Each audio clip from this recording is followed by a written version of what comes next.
Welcome to Anti-Crusade, part 4 of 4. Ahead of time, I'd like to apologize to everybody I let down with this series, and I hope it wasn't too bad.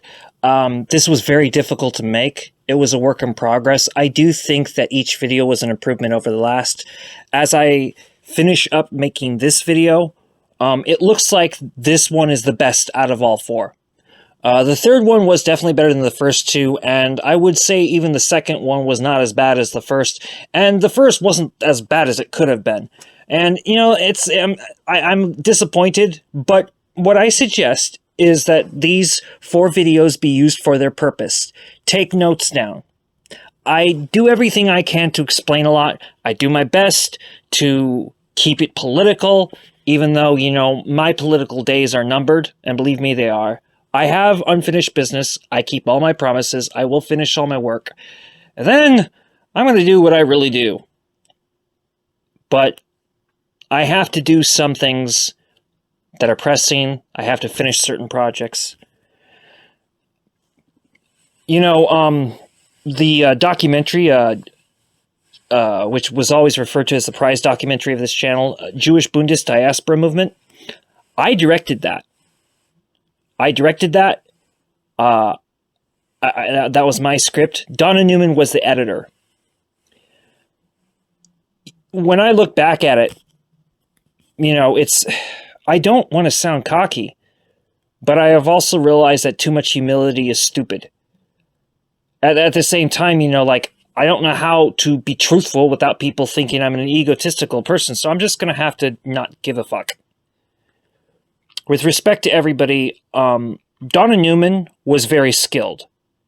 She is skilled. I just don't know where she is now because, you know, she fucking, you know, deserted everything, you know, and she made promises to people, got me in boiling water, put me in a position that I don't ever want to be in again. But, you know, I will defend her theories. I will. But this is no longer her channel. She may be skilled, but I'm more talented. I'm not as skilled as her, but she's not as talented as me. Everybody knows I agree with her particular, with a few exceptions within the theory. I agree with her particular theory of permanent revolution. It is already known that Dr. Weizfeld does not. That is okay, because we need to start having the discussions and the debates. She came up with a very particular theory called the Vanguard Circle. Me and her developed this theory together, but it was me that came up with the theories of the variations of that theory. So here's the thing. This channel is no longer Donna Newman's channel. This channel belongs to Dr. Weizfeld and Comrade Net, both of us. Dr. Weizfeld just lets most of this defer to me, but he can upload whatever he needs to. In fact, there was kind of a waiting period that me and him agreed to on this channel before uploading more stuff to it frequently, and we've kind of come full circle. So, AB Man, you know, we're full circle at this. Not only will I be uploading whatever I think I need to upload to this channel, you please be free to upload whatever you think you need to. You and I already know what the boundaries are. And, I intend to do the 3-part series on national cultural autonomy in early 2024. There's a lot of things I got to do. I got pamphlets to bring out. I'm not sure if I'm trying to learn more about where the protests are. I know that there's protests out here. I'd like to film them. I'm having a lot of difficulties with that, but you know what? I can at least, in the meantime, give out flyers. I'm in contact with quite a few Coptic Christians right now. I had a very great time with a Coptic Christian that I know and a Egyptian Muslim, and we talked about, you know, our frustrations about the Zionist State and how much our hearts go out to Palestine. So, I'm going to make this my guiding post for the 3-part series on national cultural autonomy. I had to read it a couple times because it was actually the best brotherly advice that Dr. Weizfeld could give me.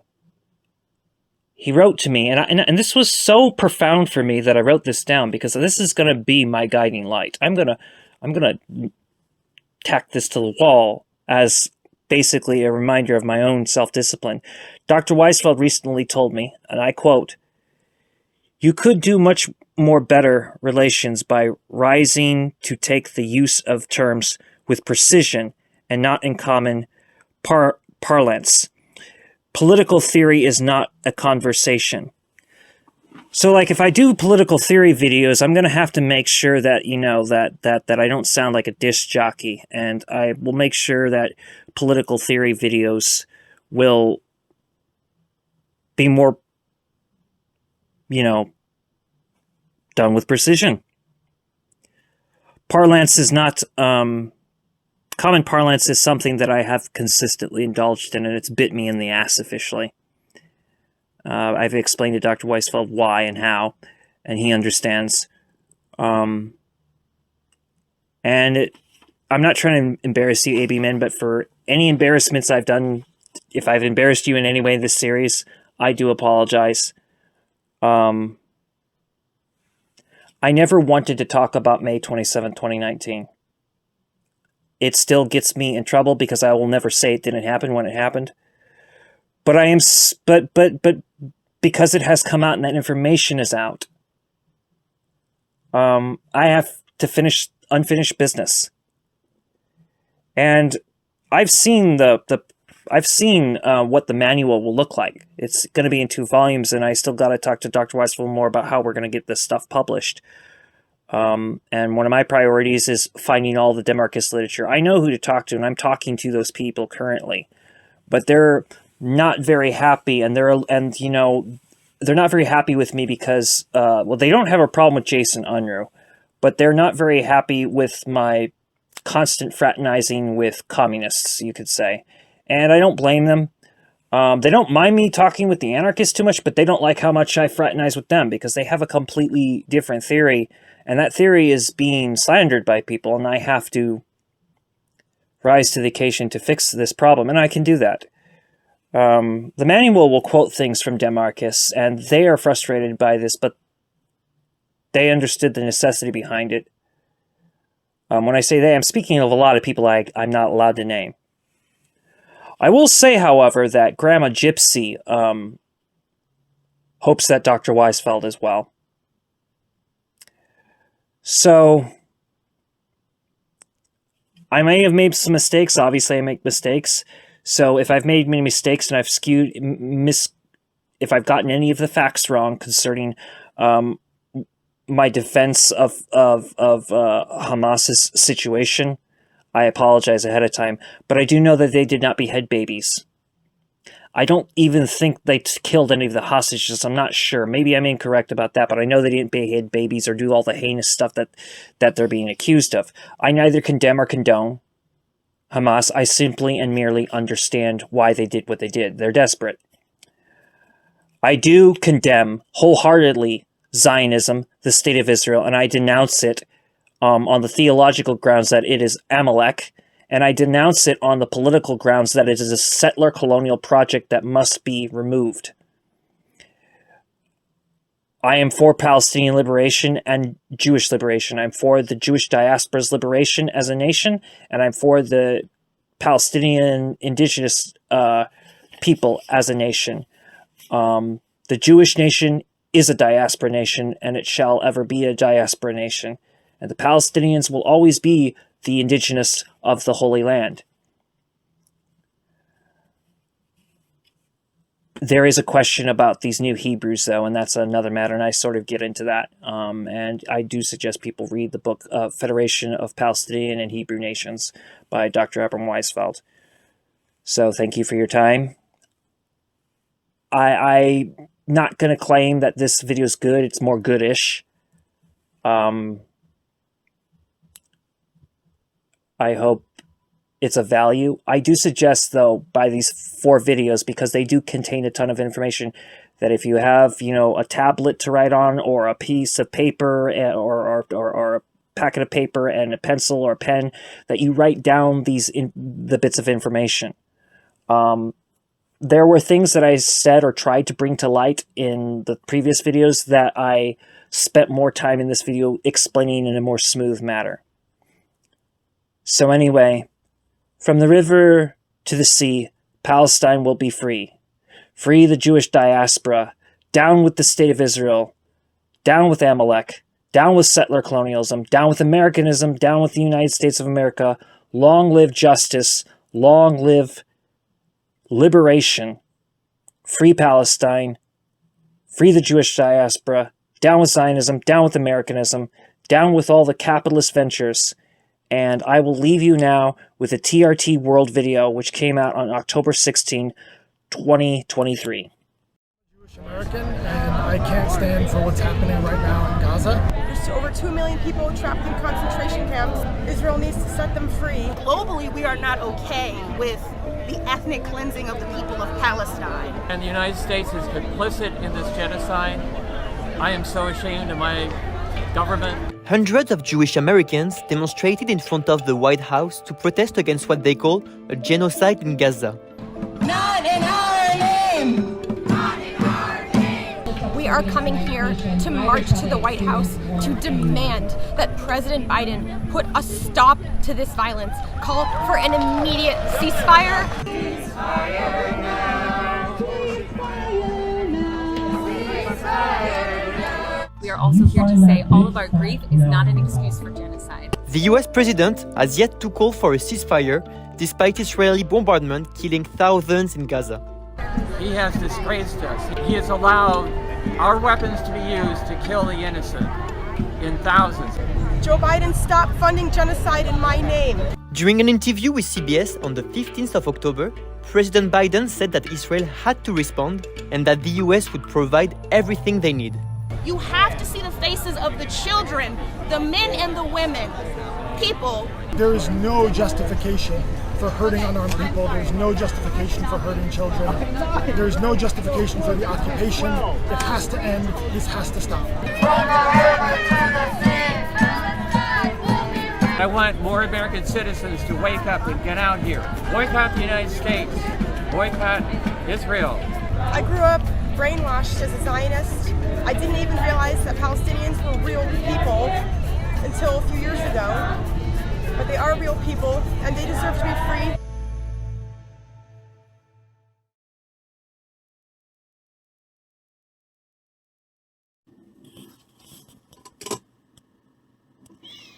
Next up, we have something from Neturei Karta International. Neturei Karta, as I've now said multiple times, they are the leaders of our generation. They are the ones that have the Mizora.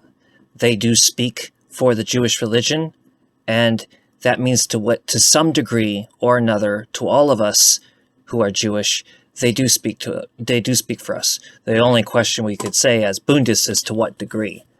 But they do speak for Judaism. And again, like I said, as a real Bundist position on that would be ultimately to what degree is a question. But they do speak for us because they are the leaders of our generation. They do have the Mizora. They are the true rabbinical authority worldwide. Any dispute to that is simply a lie. Screwed up my headlines for a second there. Neturei Karta counter-protesting a pro-Israeli rally on November 28, 2023 in front of the Teaneck Municipal Building in Teaneck, New Jersey. The state of Israel exacerbates anti-Semitism.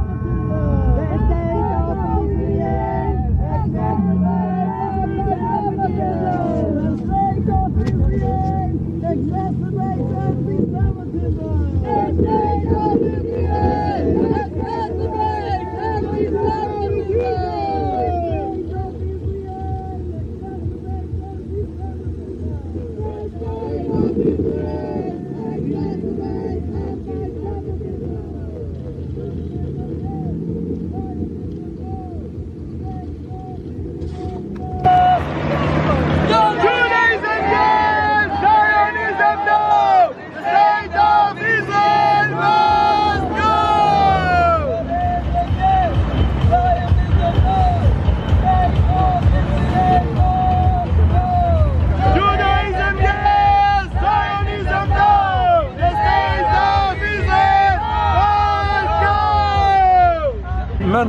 children, but also Jewish people are endangered by associating with the state of Israel.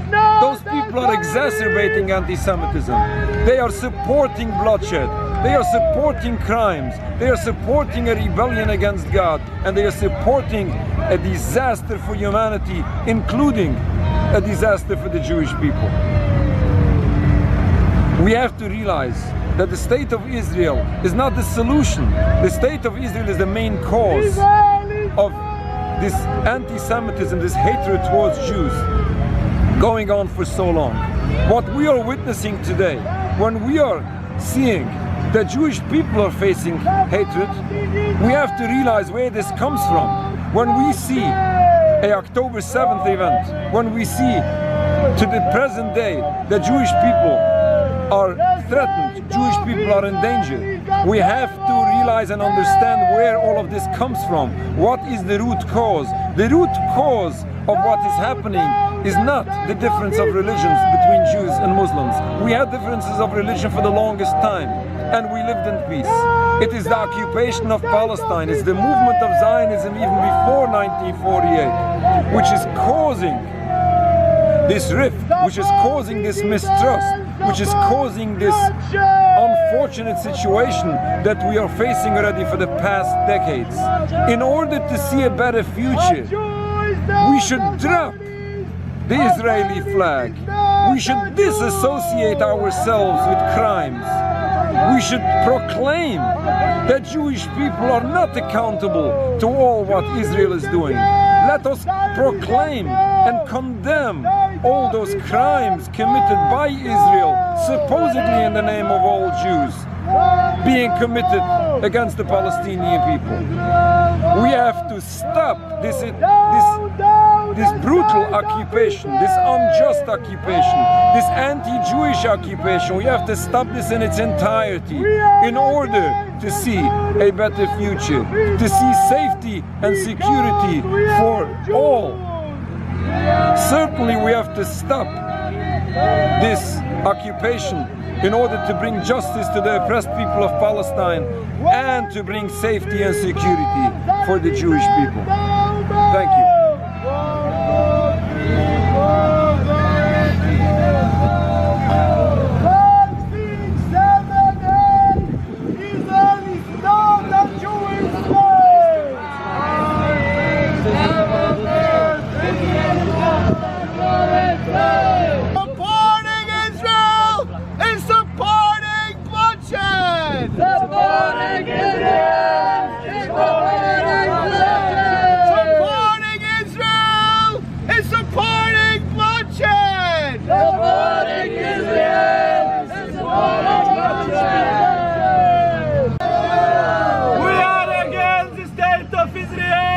Because we are Jews! We are against the state of Israel! Because we are Jews! We are against the state of Israel! Because we are Jews!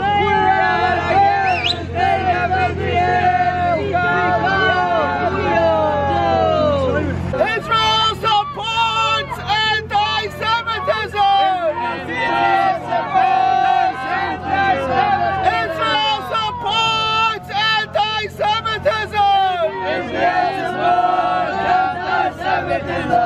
Israel is the cause of all the bloodshed! Zionism is the cause of all the bloodshed! Zionism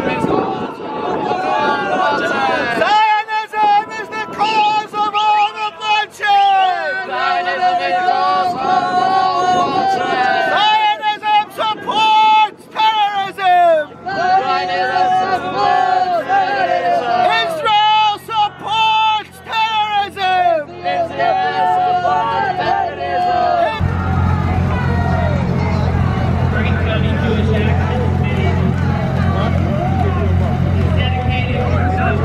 While we are seeing tragedies in the Holy Land, we are seeing massive bloodshed, we are seeing even Jewish people endangered because of this massive hate which is being created against Jews. And then we have here this rally, this pro-Israeli rally, raising the Israeli flag, supporting Israel. And by doing so, they are attempting supposedly to fight anti-Semitism.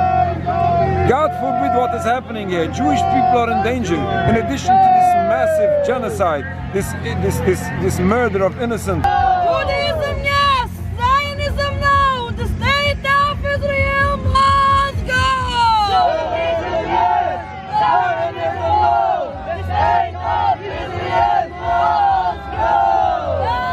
And down the state of Israel!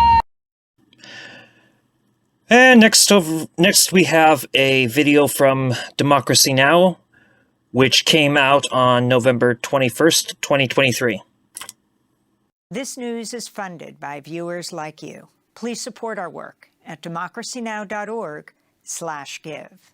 This is Democracy Now!, democracynow.org, The War and Peace Report. I'm Amy Goodman with Juan Gonzalez. Calls are growing across the globe for Israel to immediately release the acclaimed Palestinian poet and author Mossab Abu Toha, who was detained at an Israeli military checkpoint in Gaza this weekend while heading toward the Rafah border crossing with his family. His whereabouts are unknown. His work has appeared in The New Yorker, The Atlantic, The Progressive, and other publications. He founded the Edward Said Library in Gaza. His first book of poetry, Things You May Find Hidden in My Ear, won the American Book Award and was a finalist for the National Book Critics Circle Award. The poetry collection was published by City Lights Books. In a recent essay in The New Yorker magazine, Abu Toha wrote, "I sit in my temporary house in the Jabalia camp waiting for a ceasefire. I feel like I'm in a cage. I'm being killed every day with my people. The only two things I can do are panic and breathe. There is no hope here," he wrote. Mossab Abu Toha appeared on Democracy Now! A few weeks ago. I mean, where do we immigrate?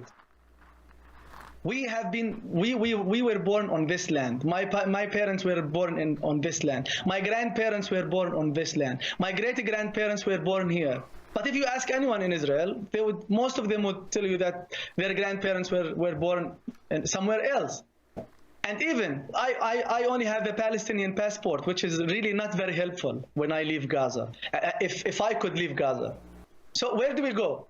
And Netanyahu, on the second day of the escalation, said, ask the Palestinians in Gaza to leave. He said, leave now. But where do we leave? And why should we leave? We have nowhere else to go. Those the words of the Palestinian poet Mossab Abu Toha on Democracy Now! In October. His whereabouts are now unknown after he was taken by Israeli forces at a checkpoint in Gaza. We're joined now by Diana Boutou. She is a Palestinian lawyer, former advisor to the negotiating team of the Palestine Liberation Organization, broke the news of Mossab Abu Toha's kidnapping. She joins us now from Haifa. Diana, can you talk about what you understand has happened to him? Mossab's story is like that of so many Palestinians in Gaza. He was seeking refuge in the Jabalia refugee camp. His own home was bombed and shattered to pieces. While he was in Jabalia refugee camp, the Israelis perpetrated a massacre in Jabalia, which was 70 meters away from where he was. He twice escaped death. And his son is an American-born citizen. They, along with the rest of the family, finally got clearance to be able to leave Rafah, to go elsewhere. And as they were fleeing from the heavily bombed northern part of the Gaza Strip, they were forced to go through a checkpoint, what was supposed to be a safe passage on Salah ad-Din Road, which is the road that leads from the north to the south.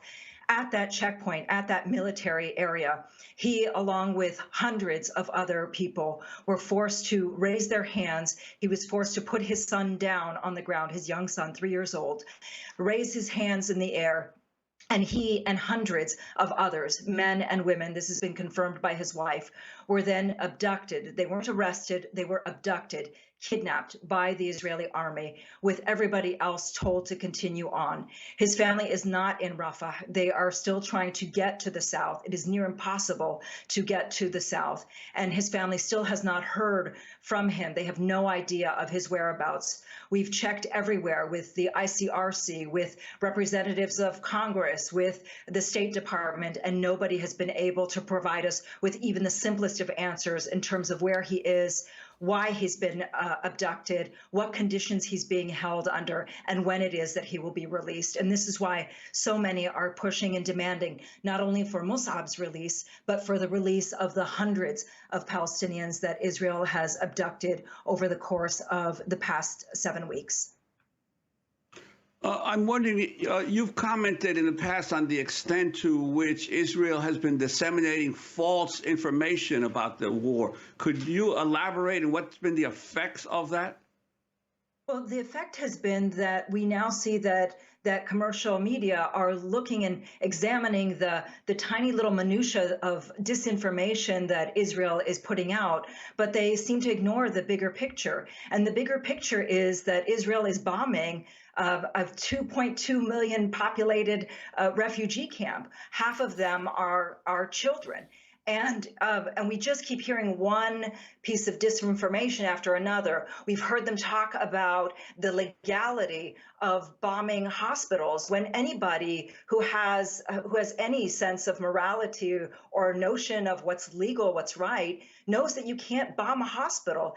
And yet, rather than questioning that, we've seen instead that commercial media have been going down the path of simply accepting these truths. We see this also when it's come to Mus'ab, that there's somehow an allegation that he has done something wrong, rather than people recognizing that this has been a pattern that Israel has been carrying out now for quite some time, for the past 7 weeks. It's been going into Gaza, it's been abducting people, and without anybody knowing where their whereabouts are.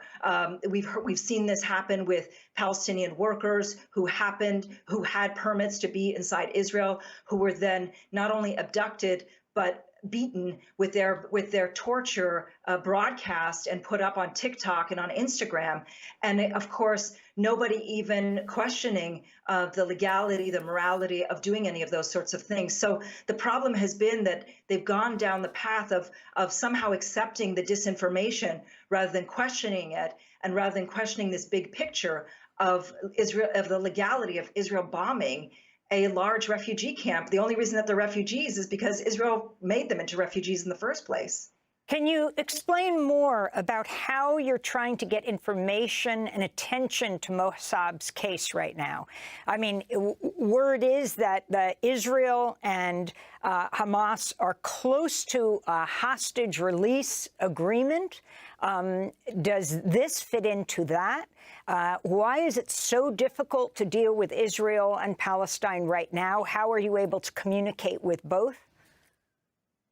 In terms of communication, communication is near impossible, and it's near impossible because the Israelis, a little over 2 weeks ago, imposed a blackout on telecommunications inside the Gaza Strip.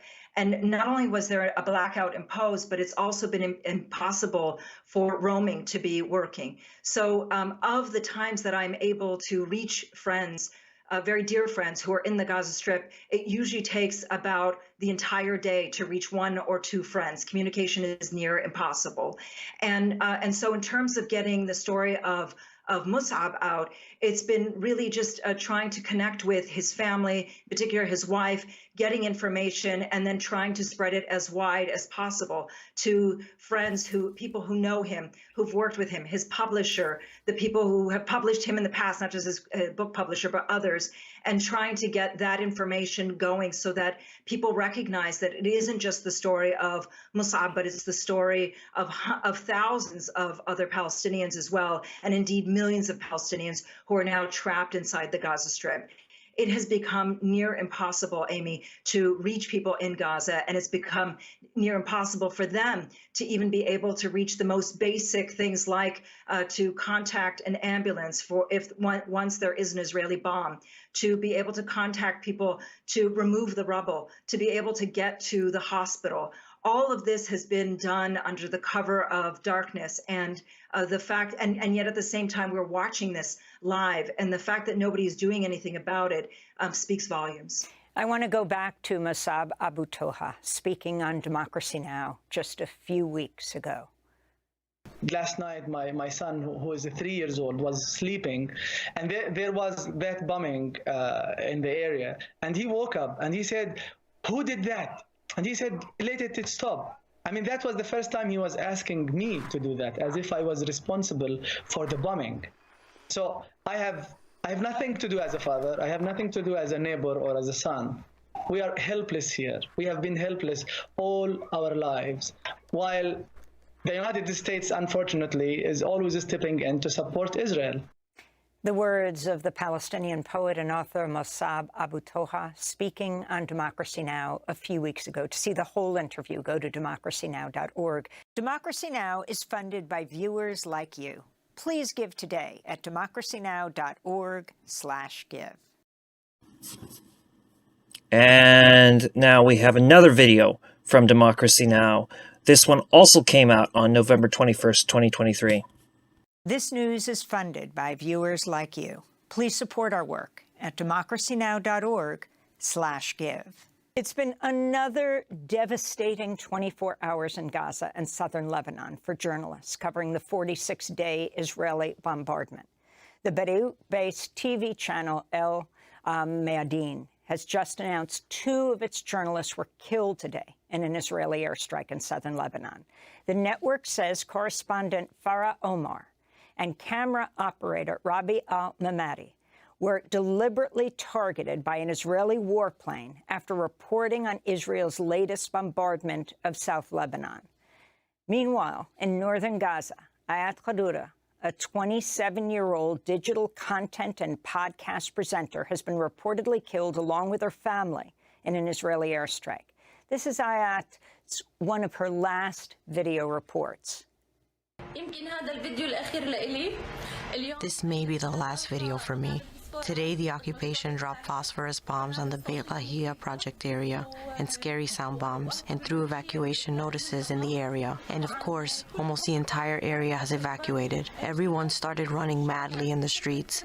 No one knows neither where they're going to or coming from. We're separated, of course. I and a few others remain at home while the rest have evacuated, and we don't know where they went. The situation is very scary. The situation is very terrifying. What is happening is very difficult. May God have mercy on us. On Sunday, the head of the Gaza press house was also killed by the Israeli military. Bilal Jadallah was heading to southern Gaza when he was killed by an Israeli tank shell in the Zaytun neighborhood of Gaza City. Bilal was known as the godfather of Palestinian journalism. He helped train generations of reporters and welcomed foreign correspondents and sponsored them when covering the Gaza Strip. The Committee to Protect Journalists Monday announced a grim milestone had been reached, with at least 50 journalists and media workers killed since October 7th. 45 of the journalists have been Palestinian. There have been 3 Israeli journalists killed, and there have been at least 3 Lebanese journalists killed. CPJ reports 11 journalists have been injured, 3 are reported missing, and 18 have been arrested. According to CPJ, the past month and a half has been the deadliest period of journalists covering the conflict since the media group began tracking these deaths over 30 years ago. We go now to Philadelphia, where we're joined by Sharif Mansour, the Middle East and North Africa Program Coordinator for the Committee to Protect Journalists. Sharif, welcome back to Democracy Now! Under horrific circumstances, the UN Secretary General says that the number of civilian deaths is unparalleled and unprecedented. Of course, journalists are civilians. As I woke up this morning, I got one text after another. First, the young woman and her cameraman in southern Lebanon killed about an hour after she posted a video report. She's standing in a field in southern Lebanon, and she's talking about the Israeli military killing civilians. She and her cameraman are then hit and killed. And then, as I'm learning their names, another text comes in. This young reporter in northern Gaza is killed. Even as she says in her report, I fear I will die. Can you talk about this latest news? And then a man you have come to know who worked with you on a CPJ report, the head of the Gaza Journalists Association, also killed in an airstrike. Thank you, Amy, for having me. I remember being on your show a little bit more of a month ago and saying for journalists in the region, this is the deadly time. And it was the deadliest week back then. It became the deadliest month, and now the deadliest 6 weeks on our record. I was not exaggerating. I was not speculating. The killing of Bilal Jadallah, who helped us document this deadly pattern of journalists being killed by Israeli fire over 21 years. Just in May, we made a profile of 20 journalists. Majority, 18, were Palestinians. And he, Jadallah, his center, have helped identify them, their families, get us their pictures. And on Sunday, he became a victim of this same deadly pattern when he was killed in his car. Jadallah have also provided crucial safety equipment for journalists in order to do their job safely. And he opened the press house for journalists to use electricity and internet when there was no other place. This deadly pattern has existed before. It's getting more deadly per day. We are investigating the 3 more killing today, adding to 50 as of yesterday. We've never seen anything like this. It's unprecedented. And for journalists in Gaza specifically, the exponential risk is probably the most dangerous we have seen. Journalists were killed in the very early stages at the 2 entry and exit points from Gaza. In the south, the Rafah crossing. In the north, the Erez crossing. And since then, they were killed everywhere in between. They were killed in the south, in Rafah city, in Khan Yunis, where they were told it's going to be safe. They were killed in the middle, in the Gaza Strip, and they were killed in the north, in Gaza city. They have no safe haven. They have no exit. Chariot, could you talk as well about the arrests of journalists in Gaza and the occupied territories? And also your organization has criticized as well Israel for its censorship within Israel of the press in Israel. Could you talk about that as well?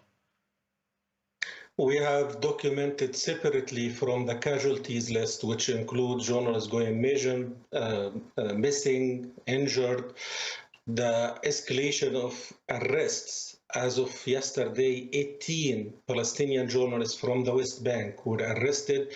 Many of them were put in administrative detention in military prosecutions.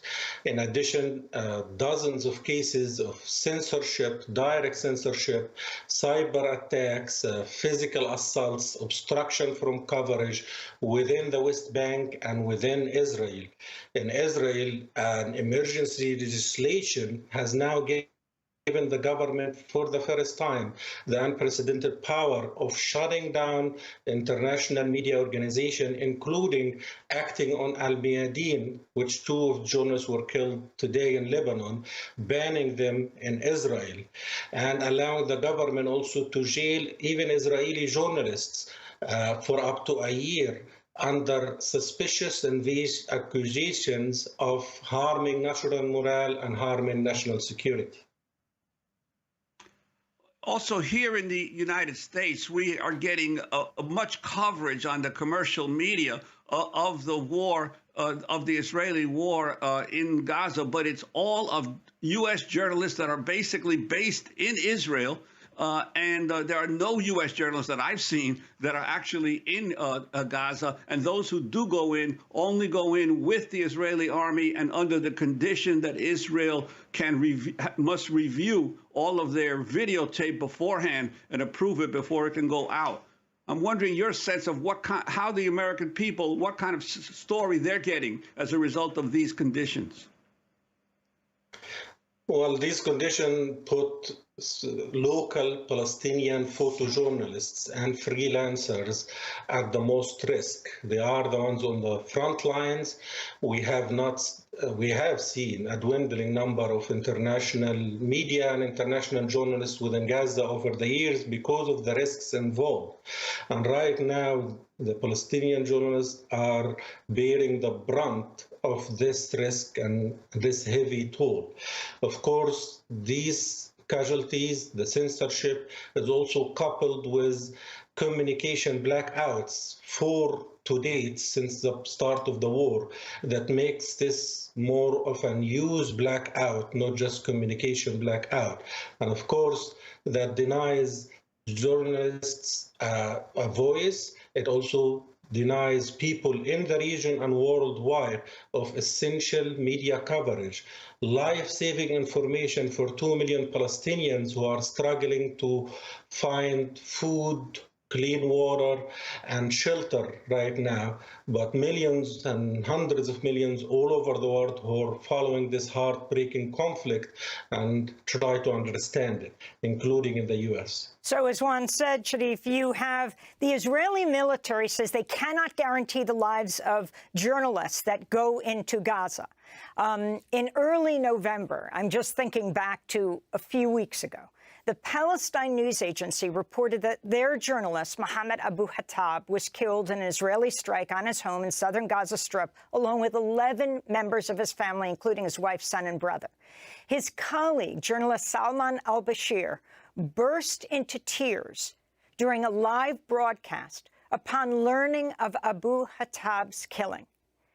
As he spoke, al-Bashir tore off his helmet and protective vest labeled press and threw them to the ground. And then there was a split screen as he ripped off his gear, saying, "Why do we bother wearing this if we're going to be killed anyway?" They showed the anchor back in the Palestine News studio as she wept as al-Bashir tore off his helmet and protective vest. Your response to this situation and this whole issue of embedded journalism is the only way the U.S. media can get those reports inside Gaza, where their news reports are reviewed, and the Gazan journalists on the ground being killed one after another, dozens of Palestinian journalists killed. Well, the Israeli army cannot escape or evade their responsibility under international law not to use unwarranted lethal force against journalists and against media facilities. It would constitute a possible war crime to do so.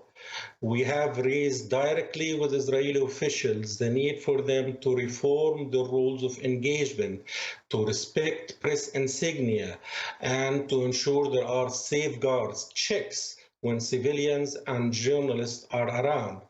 We have called for Israeli allies, including the US government, European allies, to raise directly these issues and publicly with their Israeli counterparts. And we have called for the UN Security Council to include safety of journalists on the agenda in any diplomatic discussion. Of course, the Israeli government are obliged under international law to protect journalists as civilians, but it's also journalists' vital role in time of war, providing accurate, timely, independent information that gives them these protections under international law. And we want to make sure that the Israeli army as well do not continue to push false narratives and smear campaigns to try and justify the killing of those journalists. Democracy Now! Is funded by viewers like you. Please give today at democracynow.org/give. Do me a favor. Remember this. It's very important that you remember this because there's going to be a fuller context coming up very, very soon. The Celts were originally nomadic. That's one of the ways they constantly were able to best their rivals, the Greeks, who they actually had more of a love-hate relationship with rather than a hate relationship as people think. Of course, they would really hate the Romans, largely because the Romans were known to appropriate stuff by the Greeks. So the Romans conquered the Greeks, and they did so in a sense that they had appropriated Greek ideas. But it is also known that the Greeks managed to, in many ways, culturally infiltrate the Romans and conquer them in a different way. So when people hear the term Greco-Roman, it is correct. Anyway, do understand that, yes, the Celts at some point would completely settle in what we know today now as the British Isles. But they were more than just around the British Isles. They were all over Asia and Europe, and that's a fact. So anyway, we have here now a video from the Real News Network, which came out on November 30th, 2023.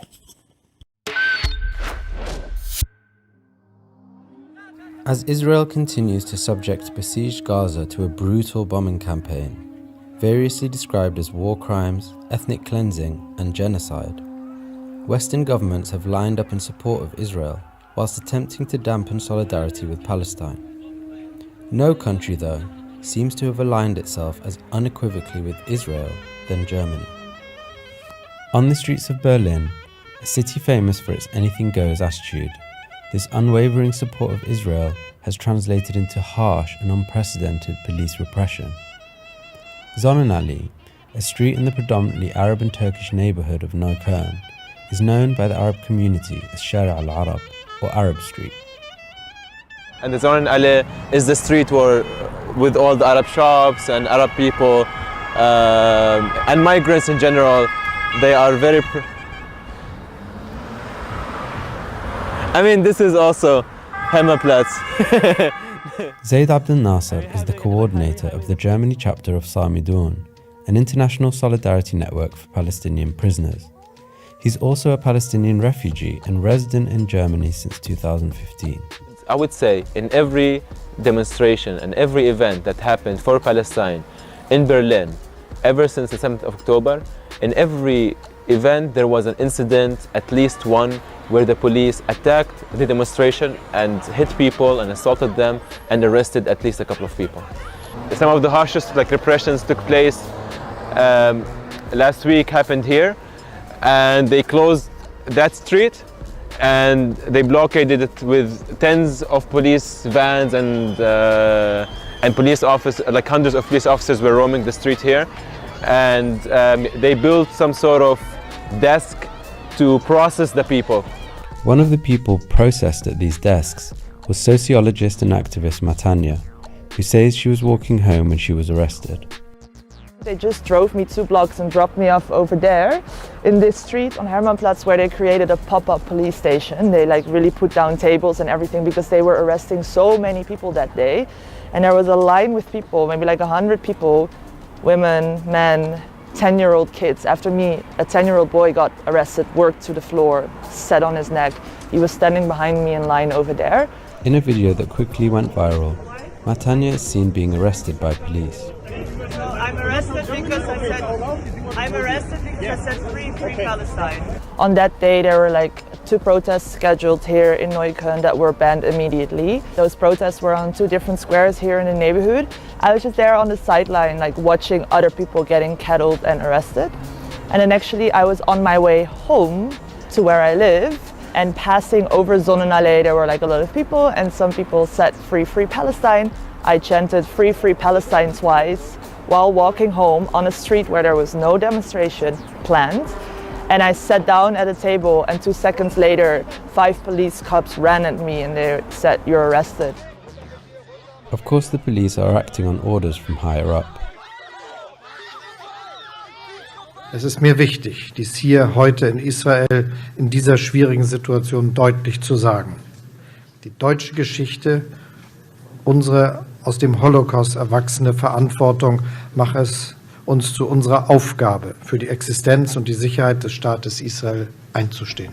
Activists claim that police repression, criminalization, and institutional silencing of Palestine solidarity goes way back to before October the 7th, with recent events representing only an intensification.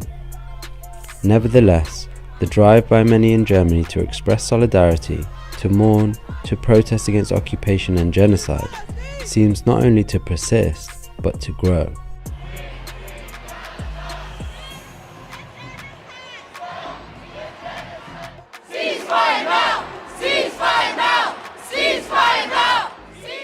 Iris Hefetz is an activist in Germany's Jewish Voice for Peace.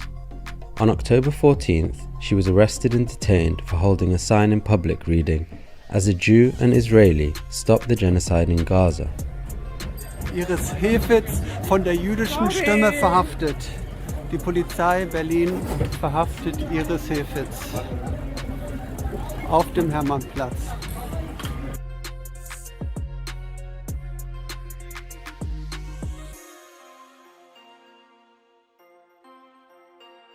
Yeah, if someone is here offended by the fact that I'm criticizing Israel, it can be considered to be anti-Semitic. This is the perversion of Germany of anti-Semitism.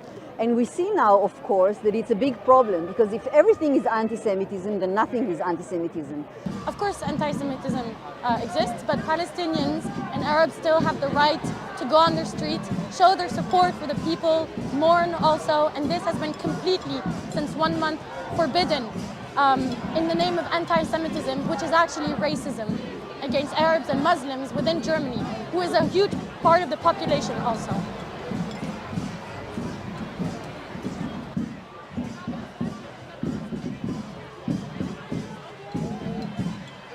By silencing democratic protests, you're just going to divide more people. They actually get to the opposite results that they say they want to achieve. Supporting this idea that to oppose the state of Israel is to oppose Jews. This causes anti-Semitism. This is an extremely dangerous mystification. People have the right to protest, and suppressing the right to protest is only going to actually increase anti-Semitism. As well as arresting people for expressing an opinion, since the 7th of October, videos have surfaced showing German police attacking protesters, stamping out candles at candlelit vigils, ripping away Palestinian flags, and simply stopping and searching people who are even suspected of being part of a demonstration. Mohammed Al-Hassan is the manager of a law firm representing many of the protesters who have been arrested at the demonstrations since October 7th. At the moment we have women, young women, girls, basically girls who were beaten up very badly, up into hospital.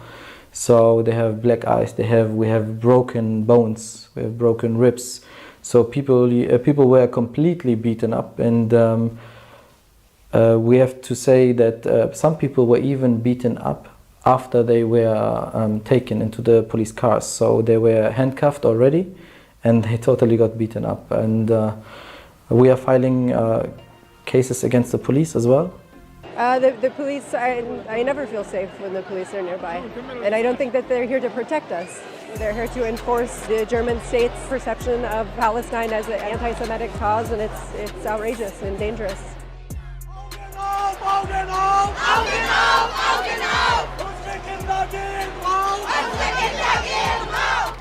But what happens when you apply this amount of repression and pressure against Palestinians and Arabs and even internationals who support Palestine, where you ban them from gathering legally and voicing their worries and voicing their feelings and voicing their political position?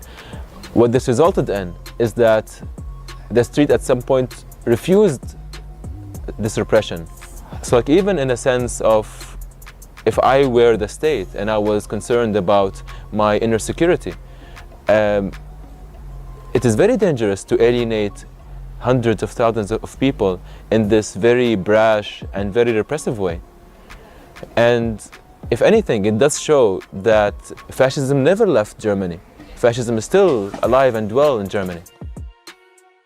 If Germany says that in order to do and never again they are supporting genocide, that it's really a perversion of the Jewish history, of the history of all humans. The Holocaust is not only a Jewish history. Therefore, I'm here to say, of course, not in my name. Of course, I condemn deeply what Germany is doing. I think it's very important for people all around the world to become aware of like how German propaganda and the media outlets have no shame in twisting the most basic observations.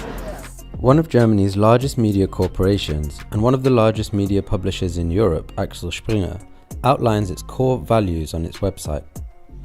The first value mentions democracy in a united Europe, while the second, the right of the existence of the State of Israel. Their flagship tabloid, Bild, is the highest circulation newspaper in Europe, with over 12 million daily readers. The German media specifically played a major role in everything that happened in the past 2 years.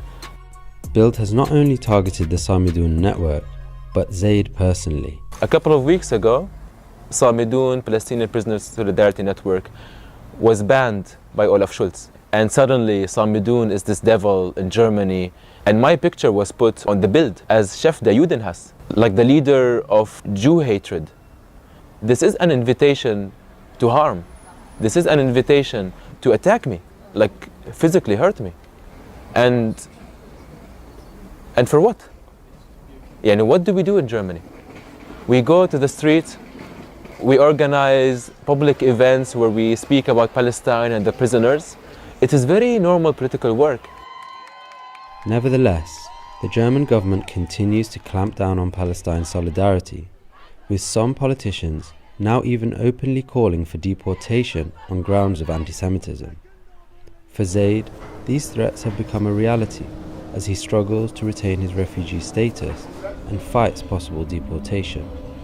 Despite all of this, he remains committed. So regarding the future, I do feel a sense of extreme optimism.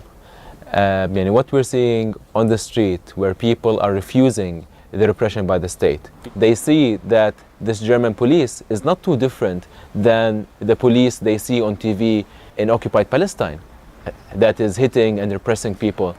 They have put themselves there. They have expressed this extreme hatred towards Palestinians and towards Palestine and towards Arabs and towards anything that does not support the occupation. You can do 1,000 seminars about it, but it will never be as clear as when the person is being punched in the face by the police because they're saying free Palestine from the river to the sea.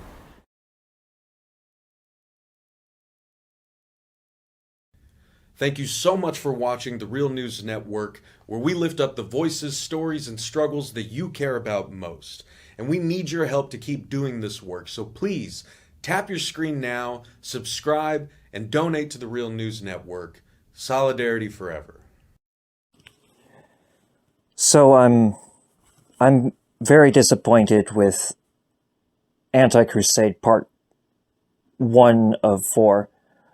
I mean, I'm not completely disappointed. I'm just disappointed enough for me to be like, I was really trying, but I was also having a hard time.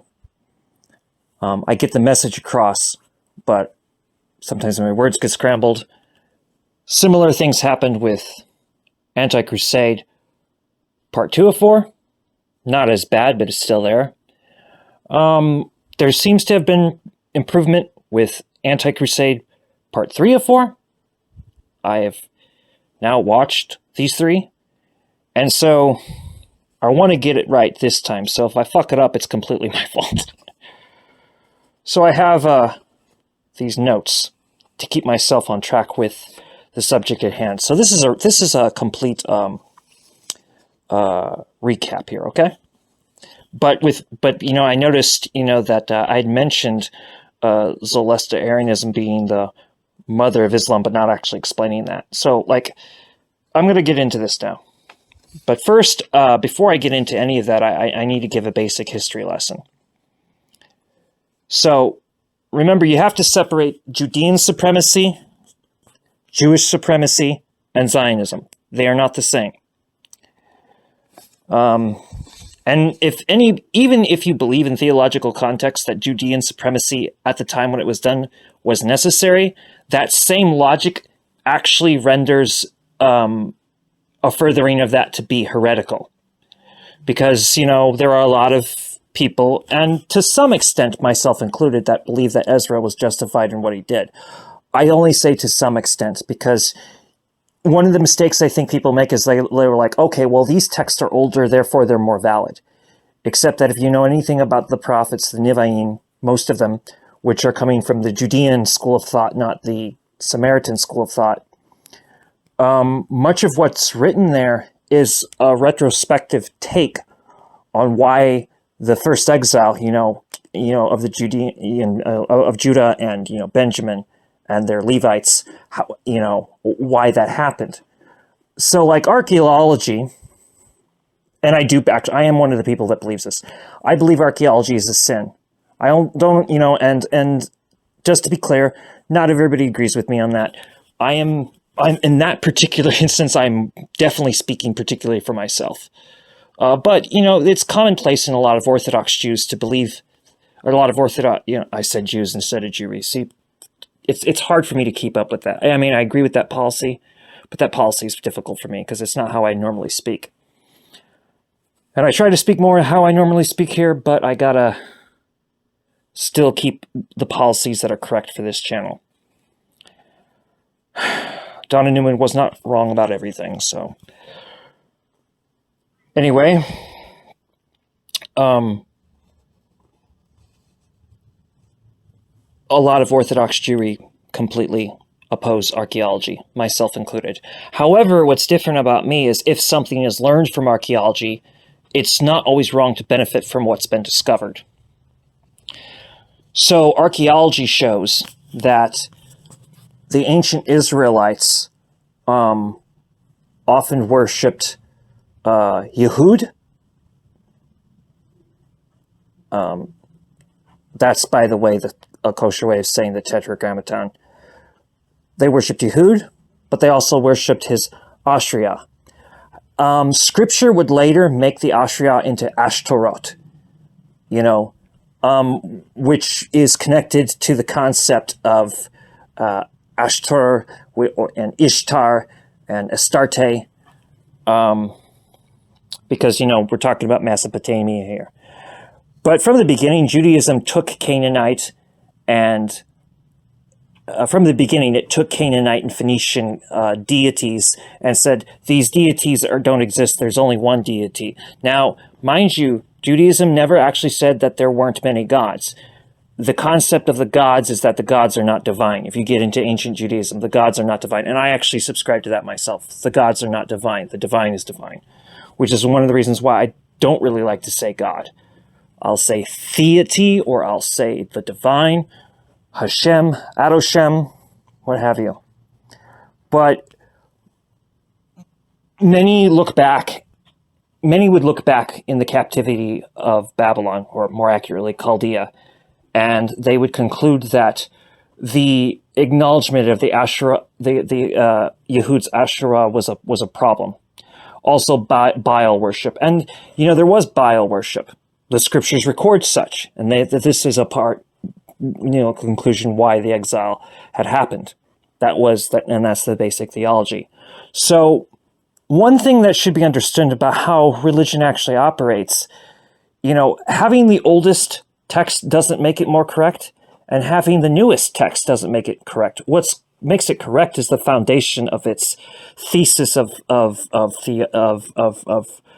thinking, its theology. So,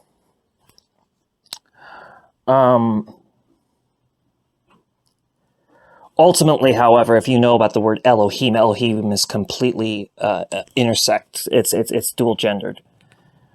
And that's a topic for another time. But again, the archaeology that has been recovered about who the ancient Israelites are does not affect Judaism for me. And it shouldn't affect Judaism for anyone else Jewish, I would say, because one has to understand the reasoning behind it. The rabbinical councils didn't cover things up. They didn't make things up. Yes, El is the name of a Canaanite deity, Shaddai, and these words are, from these polytheist systems that Judaism opposed. But Judaism looked at those gods and said that those gods don't exist. They're like, these deities don't exist. There's only one deity, and these names are all names for that one deity. That is what Judaism's position was. Now, again, Judaism doesn't deny the existence of other gods, but they did deny the existence of the Canaanite and Phoenician deities, because from the point of view of Judaism, these are all just aspects or manifestations of the one. Anyway, to recap, Judean supremacy is what Ezra represented. Now, if you theologically believe that Judean supremacy was necessary for the time, that actual same logic would imply that Judean supremacy in any form today would be heresy. And the same would go for Jewish supremacy, even if you, and by the way, actually, I would argue Judaism does not support Jewish supremacy. Jewish supremacy is what the dynasty which came after the Maccabees. Jewish supremacy is what the dynasty which came after the Maccabees stood for. So I would like to clarify that when the Maccabees retook the temple, that was a good thing. And we're in the Hanukkah season now. Hanukkah's coming, or it's already here, depending on when this video is published. But Hanukkah is about the Maccabees who took back the temple after it had been desecrated by Hellenized Syrians. You had Hellenized, and this resulted in Hellenized Judeans versus the Jewish Judeans. And the Jewish Judeans prevailed. And that was a revolution. There can be no mistake about that. That was a completely justified and valid revolution. The Maccabees carried out a principled revolution by reclaiming the temple. They carried out a principled, ethical, and moral revolution. Unfortunately, the Maccabee dynasty was tyrannical, forcing Edomites, Syrians, Greek, and yes, Celtic settlers to some extent, as well as even to some extent Egyptians within the area, to convert to Judaism. That is Jewish supremacy. And you will note in Judaism, we do not proselytize. This is actually one of the main reasons why we do not proselytize. And there are unfortunately not enough rabbis that explain why. This is one of the main reasons why we actually do not proselytize. They'll give a lot of other reasons which are true, but this is one of the real root reasons why we do not proselytize. And yet, yes, you can convert to Judaism if you pursue this well enough and with reason.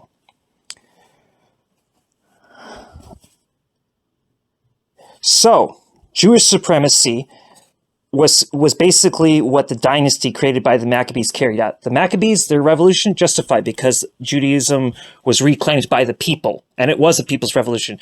But it was led by these Maccabees, and while the Maccabees had been justified, often as is the case, once they took power, they became tyrannical and forced others to convert to Judaism. This is Jewish supremacy. Now, you cannot confuse Jewish supremacy with Zionism. Zionism is white supremacy. It is foreign to Judaism. And the Jewish people that took up the concept of Zionism were actually people who had been they were Jewish in the sense that their mothers might have been Jewish, but more accurately, you could say their grandmothers were Jewish and their grandmothers had mothers who would be Jewish by default, but they had been away from the practices of Judaism. The Zionists were actually secularists. And they are the poster boys for secularists. And if you want to know the difference between secular and secularist, the previous videos already go over that. There's no reason for me to recap that. You can divide modern Judaism into two sections. Christian Zionism, just in case I didn't say that correctly, you can divide modern Zionism into two sections, Christian Zionism and Jewish Zionism. Christian Zionism, originally known as Restorationism, predates Jewish Zionism. Jewish Zionism attacks Judaism, sometimes by outright attempting to destroy it openly, other times by presenting a counterfeit Judaism, which has been successful to some extent, but that actually has gone into severe decline, which also explains a lot of the panic we see with Zionists, especially Zionists that pretend to be rabbis. So the later, that being counterfeit Judaism,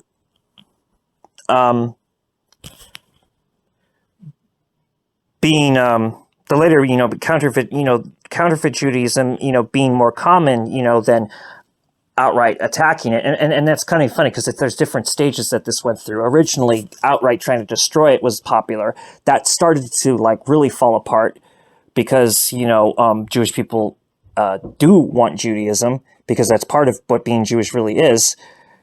And so providing a counterfeit Judaism had become very successful for a while. As that's gone into decline, there is a third tactic, which is now the dominant tactic that the Zionists use, and that is being hopelessly dependent on Christian Zionism. Christian Zionists supported the original Jewish Zionists. The original Jewish Zionists didn't know anything about Jewish theology. They actually had known more about Protestant Christian theology. Ancient Zionism is what Bar Kokhba stood for. At first, Bar Kokhba was supported by Rabbi Akiva, but quickly Bar Kokhba would show his true colors. In Judaism, Bar Kokhba is seen as one of the worst. In Zionism, especially Kahanism, and I maintain Kahanism is the true face of Zionism, Bar Kokhba is seen as the best according to Zionism, particularly Kahanism. And to explain Kahanism, just to recap, Theodor Herzl's Zionism was never popular compared to what his colleagues came up with. He created the original Zionism. It wasn't very popular. It was cultural Zionism, revisionist Zionism, labor Zionism, and even religious Zionism that was way more popular. All of these versions of Zionism despised Judaism, actually. Yes, including religious Zionism, if you understand what kind of farce that crap is. Kahanism takes the Herzl philosophy, but mixes it in with culture and spirituality. Not religiosity, but spirituality. You know, spirituality, that thing that people do when they want to not go to hell, but they don't want to be accountable in any way, which is hilarious if you're Jewish, because in Judaism, we actually don't believe in heaven or hell. We do not deny that there are realms or existences or dimensions that may be considered a heaven or a hell by most people's standards, but we actually don't believe in heaven or hell. Heaven is the sky, and hell is a fiction invented by Persians. So, moving along. Remember what I said, that Edomites had been forced to convert to Judaism. So you have to understand that the seeds of Christianity actually start with this. The seeds of Christianity are with Jewish interaction with ancient Wiccans. Now remember, Wicca is not the modern religion people think it is. Wicca is actually very ancient. In fact, Wicca is 1,000 years older than the emergence of Jesus of Nazareth. All right. However, Wicca was not called Wicca. There was no one precise name for this religion. The most common in most people's language would be called the old religion. Another would be to say devotion to the goddess or what have you. In fact, when Gardner was inspired to come up with this thing called Wicca, which really he wasn't inventing anything new, he may have put his own spin on it, it was inspired by him witnessing priestesses do a ritual for the maiden, mother, and crone. So he actually was inspired to spread Wicca by witnessing Wiccans do a ritual. So, the seeds of Christianity are with Jewish interaction with ancient Wiccans and with the collective underground anger of Edomites, many who embraced Greek culture as well. The seeds of Islam are with Jewish interaction with Zoroastrians, that's how you say it, sorry. And I hadn't pronounced it correctly before and previously, and I do apologize. But yes, the seeds of Islam are with the Jewish interaction with Zoroastrians and with Ishmaelite Arabs who stand as prototype to Muhammad. So what you need to understand about this is that Zoroastrianism is the first monotheist religion. Islam is a monotheist religion. Judaism is confused by most people, including most Jewish people, and most devout Jewish people, mistake our religion for a monotheist religion. We do not have a monotheist religion. We have a panentheist religion. That is not to be confused with the term pantheist. All right? So,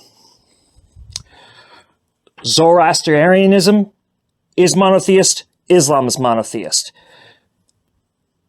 Wicca is Trinitarian, Christianity is Trinitarian. Another thing that's important to know is that just as Christianity began to evolve 200 years after Jesus, from the start of what would be later known, some thousand years later as Wicca, this thing we are retroactively referring to as Wicca, it would evolve over the next 200 years from its founding as well. It's a very interesting pattern. Wiccans really emerged from, Celtic women who met with Greek women, and it was very much a woman's society. It did not exclude men, but it was, I guess you could say, socially matriarchal. Parallels between Christianity and Wicca are as follows. So in Christianity, there's a difference between prayer and worship. Prayer and worship are considered distinct within Christianity. Yes, I am very much excluding Protestants from this conversation, absolutely, and I do not have any remorse for that. Protestants are dangerous, fanatical fascists. So,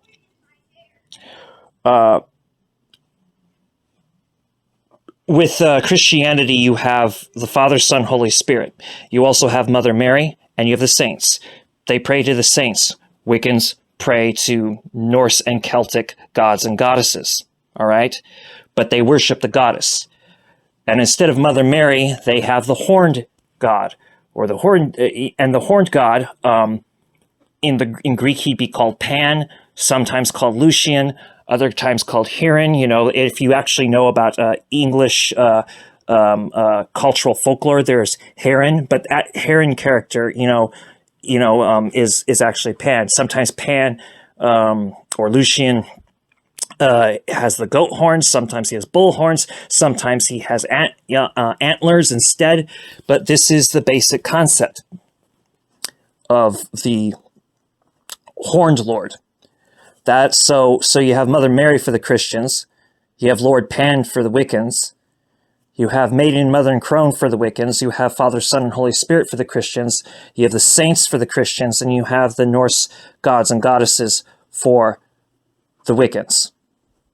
So yeah, Christians have saints, Wiccans have gods and goddesses, and both distinguish between prayer and worship. In fact, what's very interesting is another parallel is when Christians pray to the saints, they're praying for certain things, requests. However, when Wiccans pray to the Norse gods and goddesses, they're typically doing magic in the sense that they're trying to cause a change in the material world. This is not, and here's the thing, if you are a real Christian, you shouldn't be threatened by what I say, because really what really caused Christianity to crystallize was that the Jewish people did reject Jesus, but those that followed Jesus, not all of them Jewish, many of them Edomites, many of them Greeks and Egyptians, mind you, sometimes Celts even, because these people wanted to believe that Jesus was the Messiah, so they had to rationalize the reason why. Some of the earliest hymns that we know of in Greek and Aramaic refer to, I know only one thing, him crucified. This is how collective memory evolves into a theological position. It's a very natural process that happens. So, I am not a Christian. I'm Jewish. But I'm also kind of pan-Abrahamic, and I am no enemy of the Wiccans, and I'm definitely no enemy of Zoroastrians. Zoroastrians gave Jewish people refuge. They are not our enemies. So, some things need to be understood before, people go off the hinges and, make ridiculous claims that, Jewish people don't know anything. People get angry, like, you don't realize that your stuff is made up. These are all Persian, these are all, Canaanite, Phoenician terms for different deities. I'm like, yeah, we know. What we understand is that these are delusions in the sense that it's all the same divine presence with different names. This is one of the reasons why polytheism is considered absurd in Judaism. Now, I hope Hanukkah will be taken seriously by my fellow Jewry for what it is. Hanukkah is a holiday about resisting assimilation. Okay? The miracle of 8 days of oil when they didn't have enough oil and they needed enough time to reconsecrate the temple after it had been desecrated is more central than the fight to even take the temple in this holiday. But the fight to take the temple is about resisting assimilation. It's not about warfare. Yes, there was a war, but the point is not the war itself. The point is taking back the temple. So while the dynasty of the Maccabees cannot really be justified, ultimately, what the Maccabee revolution to retake Judea for Judaism was completely justified, as the Judean masses really were Jewish. I hope that I have educated you with this. I know that was pretty lengthy, everything I just said, but I'm going to bring you now to a video from TRT World, which came out on November 7th, 2023. זכור את אשר עשה לך עמלק נצטווינו. אנו זוכרים ואנו נלחמים. This is Prime Minister Benjamin Netanyahu defending Israel's current war on Palestine's Gaza with biblical reasoning. Netanyahu invoked the notion of Amalek in reference to a holy war between good and evil cited in the Torah. Well, Benjamin Netanyahu knows that he depends heavily on the United States to veto any UN resolutions critical of Israel's behavior, and he needs US military support to counter any threat from Syria or Lebanon. But it's not just Netanyahu. Such references have been echoing in the US for decades. In 1978, then-President Jimmy Carter mentioned that the establishment of Israel was the fulfillment of a biblical prophecy. It actually goes back to the 1960s. Jimmy Carter, Ronald Reagan. With the Six-Day War, it was kind of the wake-up call for evangelical, Bible-believing Christians, particularly in America. And it was exploited as the fulfillment of Bible prophecy. Amid Israel's current bombing campaign in Gaza, the rhetoric has turned more vile. American evangelical pastors who are staunch supporters of Zionism just can't stop repeating biblical prophecies. Israel, fasten your seatbelt. You're seeing Bible prophecy fulfilled in your lifetime, in real time, before your very eyes. We shouldn't be shocked and surprised that Satan is still at his same goal, because prophecy talks about how Messiah will come back again. So, what is Christian Zionism? Christian Zionism is centered around an end-of-the-world interpretation of Christianity, the belief in the return of Jewish people to Israel, leading to the second coming of Jesus Christ. It is one of the common factors that binds Christian Zionists with Zionism. Christian Zionism predates Jewish Zionism by at least 50 years, and today dominates the Zionist movement at least 10 to 1, probably nearer 20, 30 to 1. For every Jewish Zionist, there are 20 or 30 Christian Zionists. And therefore Netanyahu knows he needs the Christian, particularly the Christian right in America, Canada, Sweden, Holland, much of Europe, in order to maintain his position and to continue the expansion of the Zionist agenda in Palestine. And over the decades, this influential movement has dictated US foreign policy when it comes to the Israel-Palestine conflict. Remember when former US President Donald Trump made a candid confession during a rally in 2020? And we moved the capital of Israel to Jerusalem. That's for the evangelicals. You know, it's amazing with that. The evangelicals are more excited about that than Jewish people. It's really, right? It's incredible. Currently, more than 100 members of the US Congress can be identified as evangelical. Joe Biden, the current US president, has openly identified as a Zionist. You need not be a Jew to be a Zionist. There are hundreds of organizations in the United States founded by Christian Zionists that call for public support for the state of Israel, the biggest among them being Christians United for Israel, with 10 million members led by the evangelist John Hagee.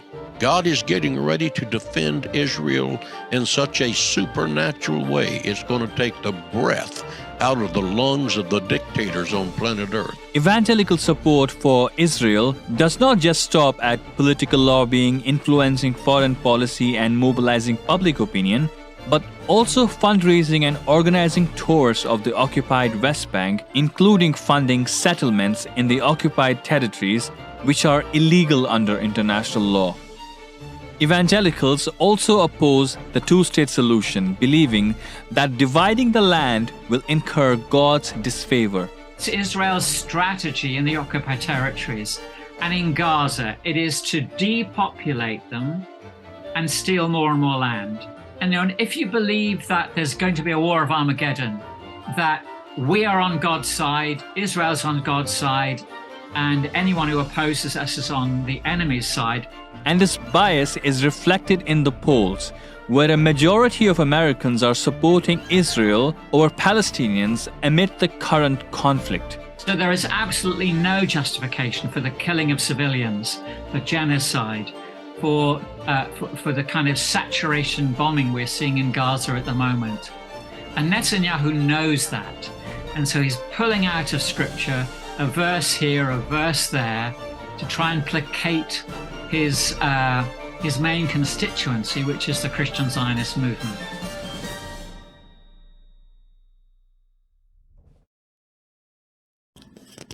Okay, so now comes the part where we have to confront the toxic lies in Central Synagogue. This blasphemous crusading speech was spewed out on October 13th, 2023. Ein milim. Ein milim. There are no words. This was the refrain I heard over and over from Israeli family and friends as I reached out to them in the days following what we now know was the largest, most vicious massacre of Jews since the Holocaust. Ein milim. Ein milim. There are no words to describe how Rabbi Shishka, well, no, you're not a Shishka. A Shishka is typically attractive. You're kind of a twig. There are no words to describe how you've turned the facts on their heads. Ein milim. There are no words. Ein milim. How can mere words describe the barbarism of hundreds of Hamas terrorists streaming into Israel with no other purpose than to hunt down and murder Jews in their homes, at bus stops, at a music festival, while gleefully live streaming their rampage to exultant crowds? Ein milim. Ein milim. There are no words. How can one convey such a backwards turning, you've distorted the facts. Actually, the state of Israel killed babies. Not only that, their own citizens within Gaza.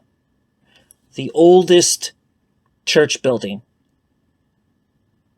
in history, in Palestine's history, has been destroyed. This is genocide. The Palestinians are suffering under genocide, and there are even Hebrew casualties, not just Palestinian ones, as a result of this. Terrorism is the terror tactic, and a terrorist is a specialist in terrorism. Perhaps this action by Hamas could be considered terrorist, but doing one or two terrorist actions doesn't actually make you a terrorist. And then to top it off, terrorism is the actions of the desperate. I am not condoning or condemning what Hamas did, but I do have understanding. The disproportionate murder of the Palestinians cannot be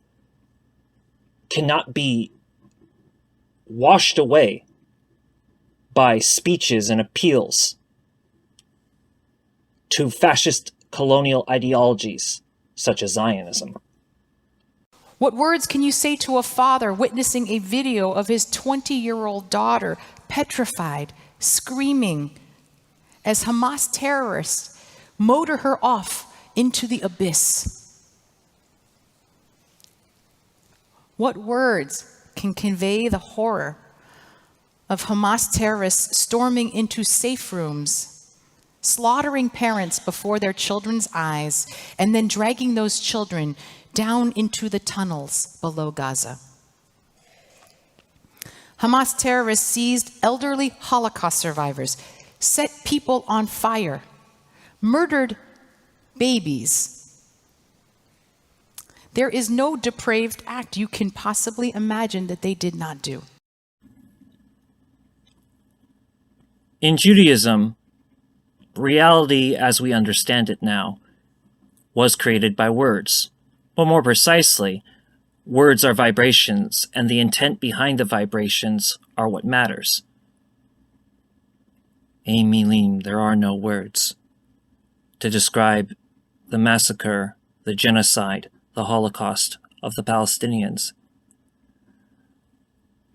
What do you say to Judaism's most important national treasure, Meir Sharim, the Jewish Palestinians? Meir Sharim, as far as I understand, was founded in 1870. The State of Israel was founded in 1948. You are not a rabbi. You are not Jewish. You are a child of Amalek. You are perpetuating and provoking World War III with these words. If we wish to prevent World War III, the entire state of Israel must be dismantled. Palestine is Jewish, Christian, and Muslim. Palestine is Christian, Jewish, Muslim, Druze, and Samaritan. The state of Israel is not even Jewish. It's Amalek, the eternal enemy of the Jewish people. Just as the Zionist cabinet of Benjamin Netanyahu claims that Hamas, that the Palestinians are Amalek, this is once again the projection that is so common with Zionists. Amalek is the state of Israel. The Jewish nation is a diaspora nation based on an ancient cultural religion that you have no connection to. You are a Zionist. You are a fascist. And I denounce you. Ein milim. There are no words.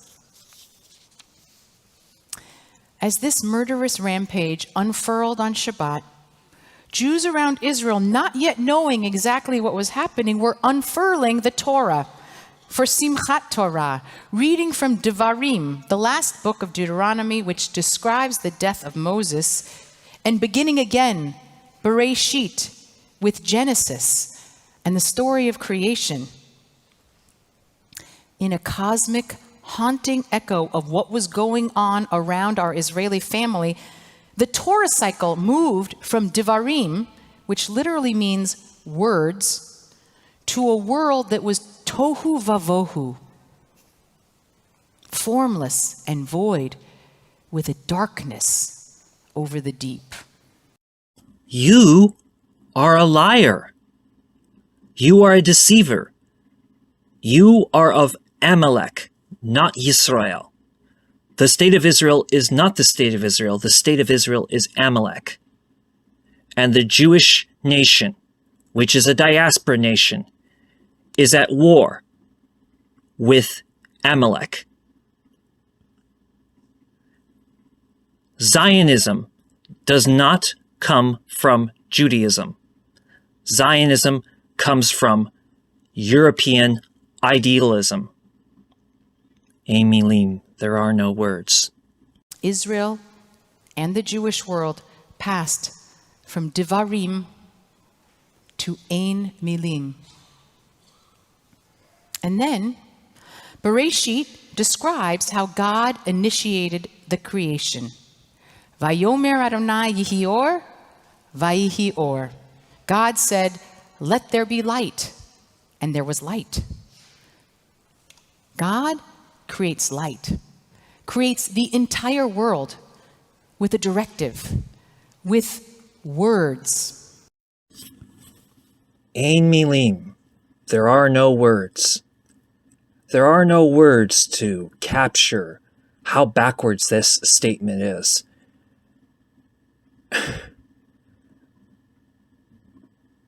They took hostages. They didn't behead children. They didn't murder people. They took hostages.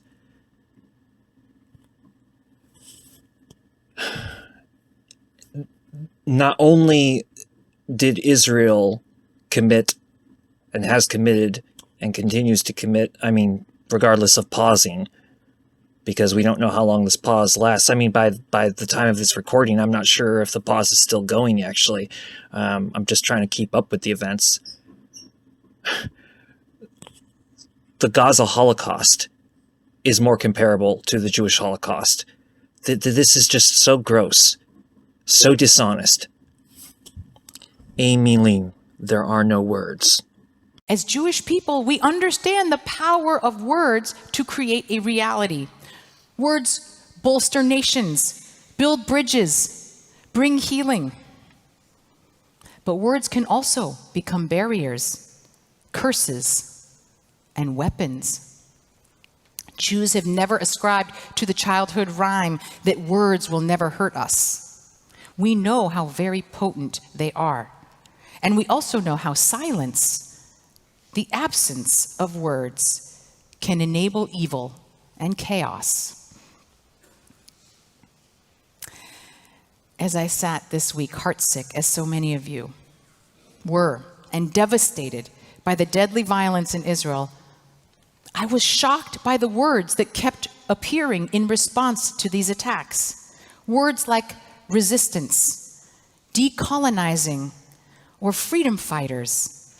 Words that valorized and even celebrated Hamas terrorism. Words that perversely found a way to blame Israel for these monstrous attacks. The contortions people engaged in to blame defenseless children, teenagers at a music festival, or Holocaust survivors for their own murder betrayed a moral bankruptcy and hypocrisy I could not believe was possible. It's so interesting that you will stand behind the IDF, which is a fascist institution, but you are opposed to the resistance of indigenous peoples. I am sorry, but I have to bring this up again. Decolonization is the way to fix the world. Tikkun olam. That means Palestinians need their land back. And it also means that we need to denounce Chabad Lubavitch just as much as we denounce Lilith here. That's what I'm going to call you from now on. Your name is Lilith. I name you Lilith, devourer of children. Slanderer with your words. Distortion. The Native Americans and the First Nations peoples would be the Noahide nations. Of course, Chabad Lubavitch would have people believe that you have to make up a new religion called Noahidism and, use it to somehow combat Christianity. Despite the fact that Christianity, even though it is still the largest known religion, is the religion most in decline today. Largely because the Western Church is a fraud. And that's largely what's more in decline. In fact, Christians who want to stay Christian but get tired of their own Christianity have been known more lately to go to the Oriental churches, such as, Eastern Orthodox churches like the Greek Orthodox, or Oriental Orthodox churches like the Syriac and the Coptic.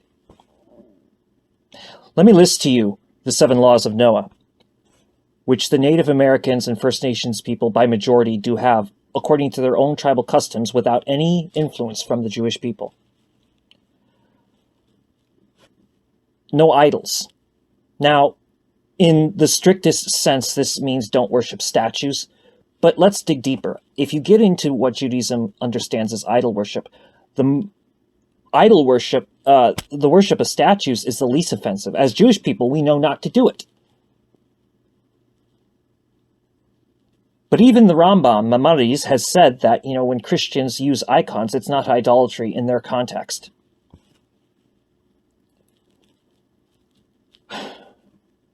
That's also why I would never accuse the Wiccans of idolatry, or the Hindus. No, see, the thing is that the first law is no idolatry.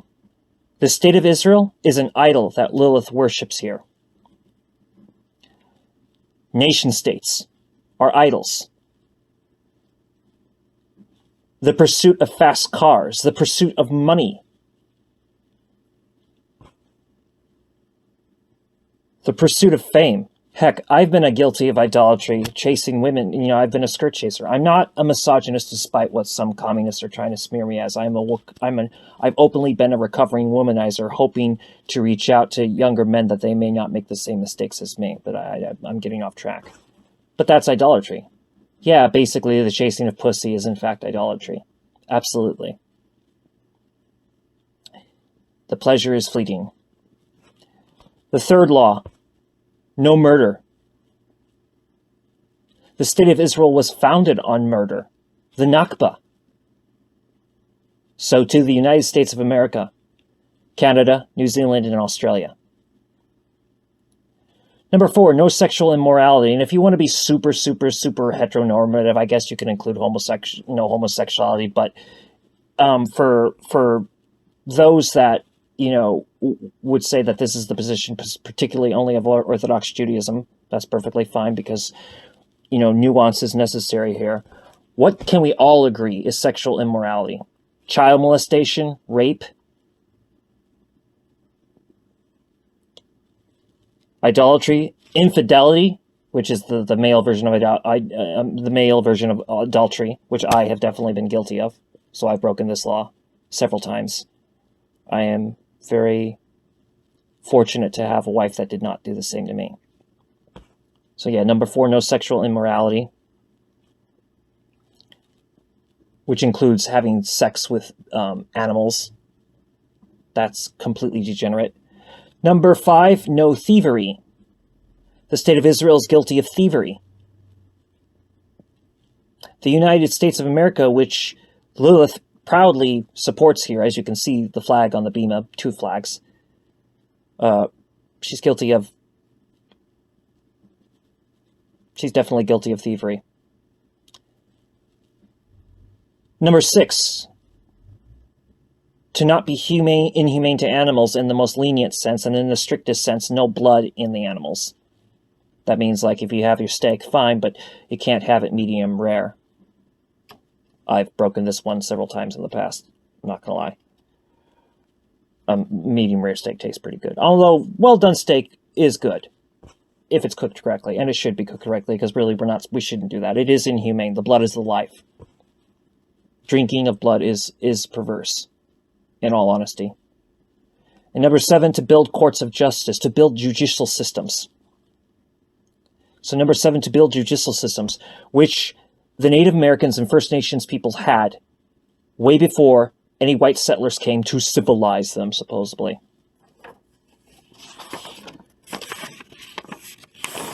Lilith, you are not a rabbi.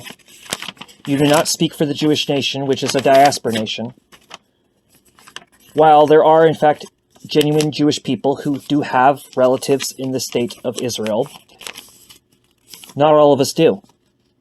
And in many cases, Jewish people in the diaspora who have family in the state of Israel work their ass off to raise money to get their family out of the most dangerous country in the world.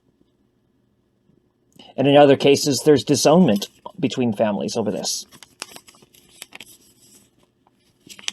Lilith, you are a deceiver. and get the words of my religion out of your mouth.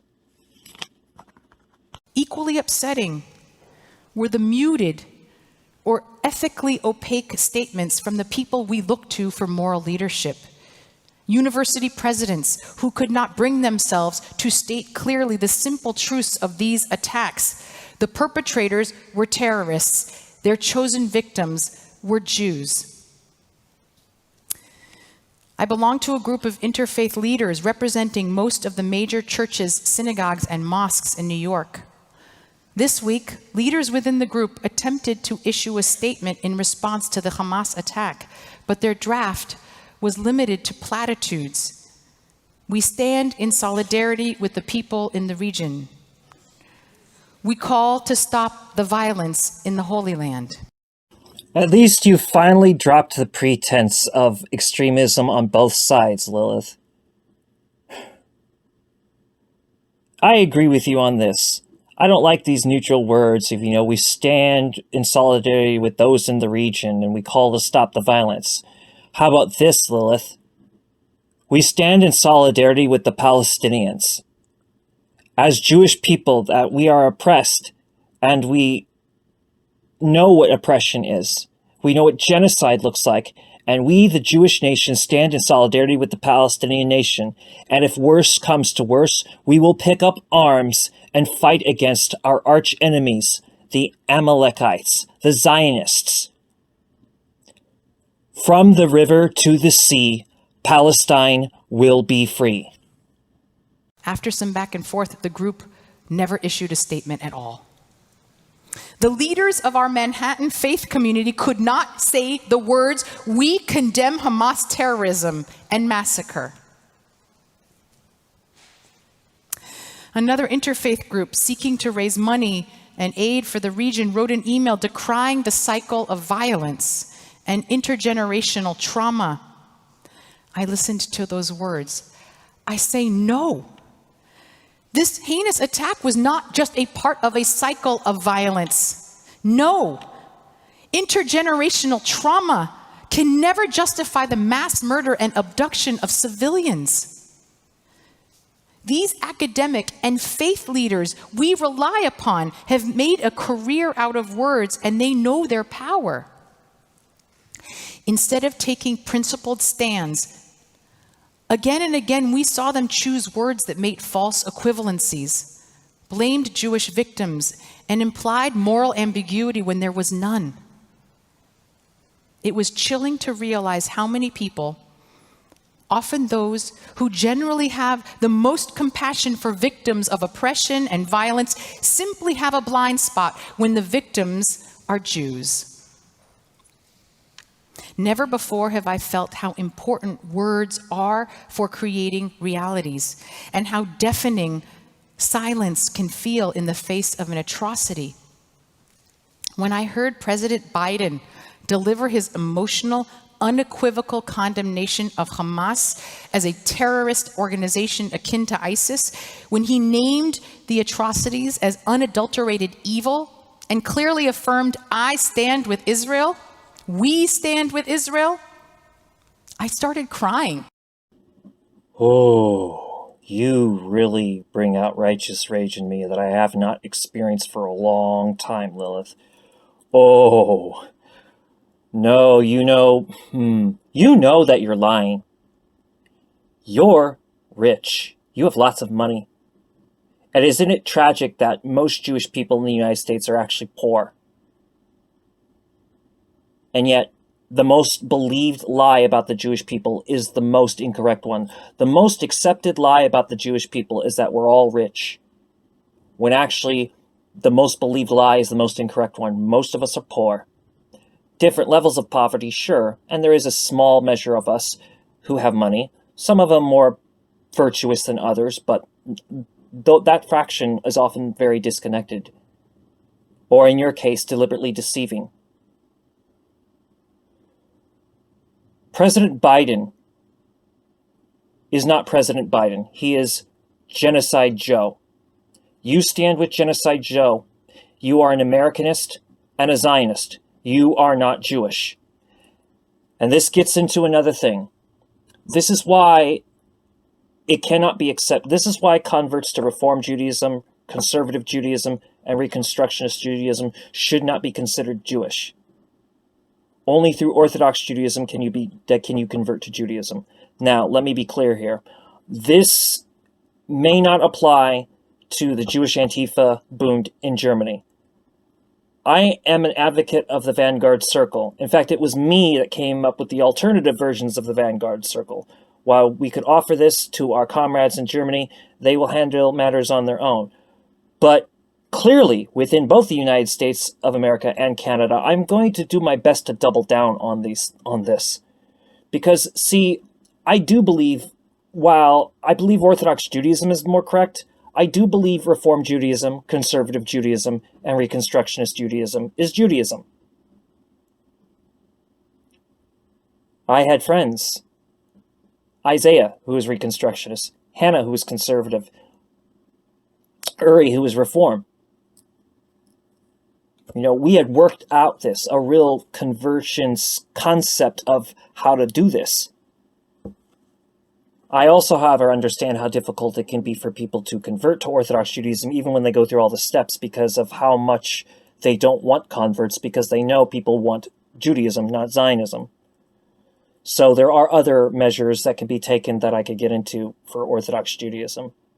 But the point being is, this is why Neturei Karta doesn't recognize Reform Judaism. Look at what has happened.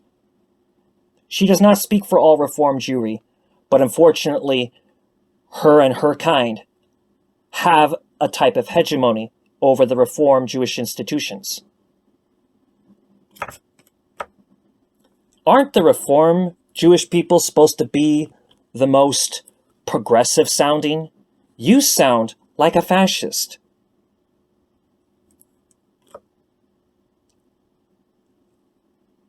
Silence is murder. That's true. And so is slander. Lilith, you are guilty of slander. You stand with Amalek, that means you are an enemy of the Jewish people. Long live Neturei Karta, those that have the Mizura. You don't even have the basic rules of Jewish principles. You're not Jewish. You're not Jewish at all. You know, obviously, given what I've heard you say, you understand that the Jewish people are not an ethnic or racial group, and yet you're standing by a country which pretty much defines Jewish people around the Protestant Christian racial definitions of what's Jewish. You are pure evil. You know, I've been watching Park Avenue Synagogue typically, on Shabbos here and there, even though I'm not supposed to because I'm so isolated from an Orthodox synagogue.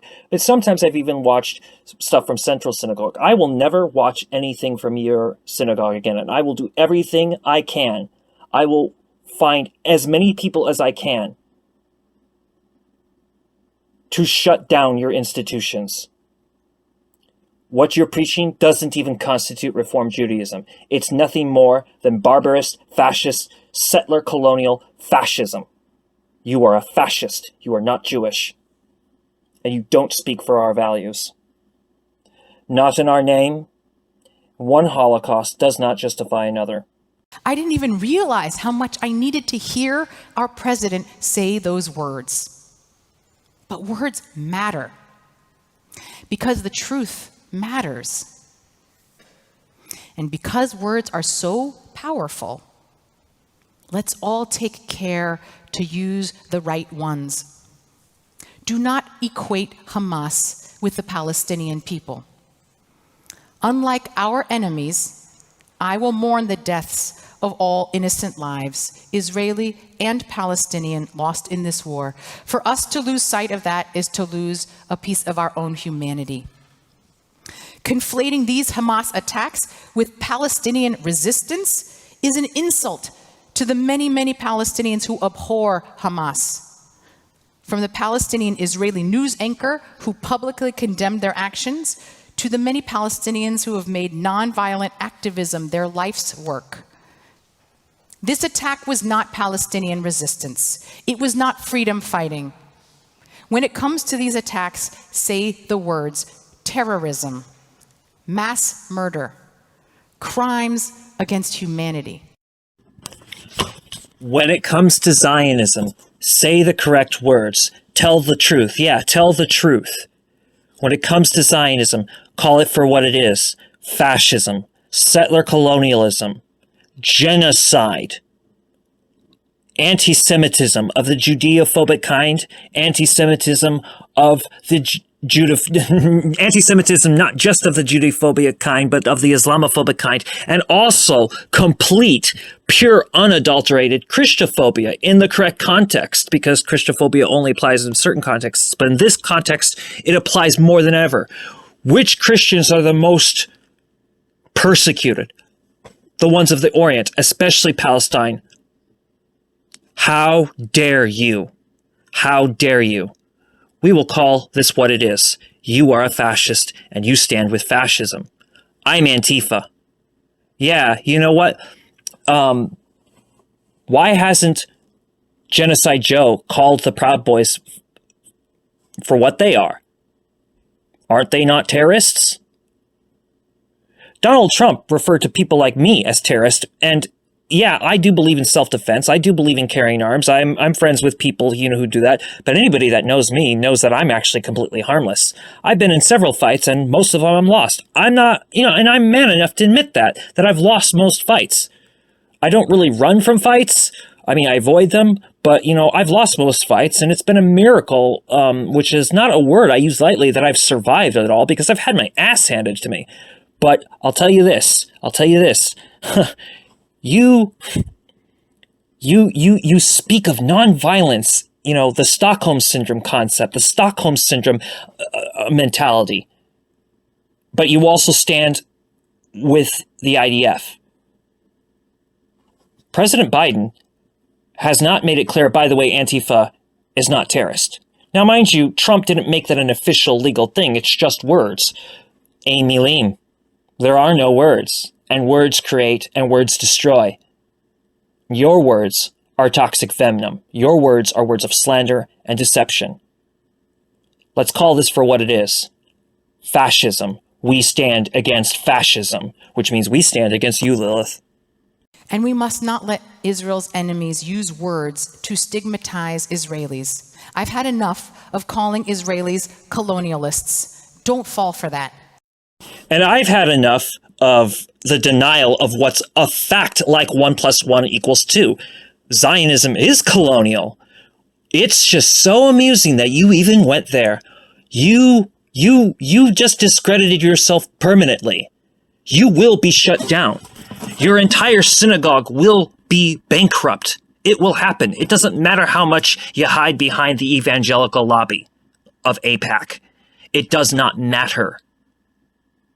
Everyone is against you because you are against everyone. Zionism is colonialism, just like Americanism. It is Hamas's explicit strategy to paint Israelis as rootless, settler colonialists. That's a lie. Jewish history and sovereignty on that land goes back millennia, and most modern Israelis are Jewish refugees from the Middle East, Europe, Africa, and around the world. How dare you? You are not a rabbi, you are a crusader. I haven't even bothered to try to remember what your name is, or pronounce it. You are Crusader Lilith. How dare you? How dare you? Okay, first of all, while I've had a lot of critiques of Hamas in the past, I had been enlightened by Dr. Weizfeld. Get this. I'll give a real criticism of Hamas. How dare they recognize the state of Israel, which they do. It's a concession they gave, but how dare they? I hope that they're going to reverse it. I mean, with the actions they've taken, they better reverse it. Let's see. Zionism is colonialism. The refugees. Okay, let's talk about those refugees. Those refugees had every right to live in Europe. In Europe. Why didn't the brand new United Nations do something about that?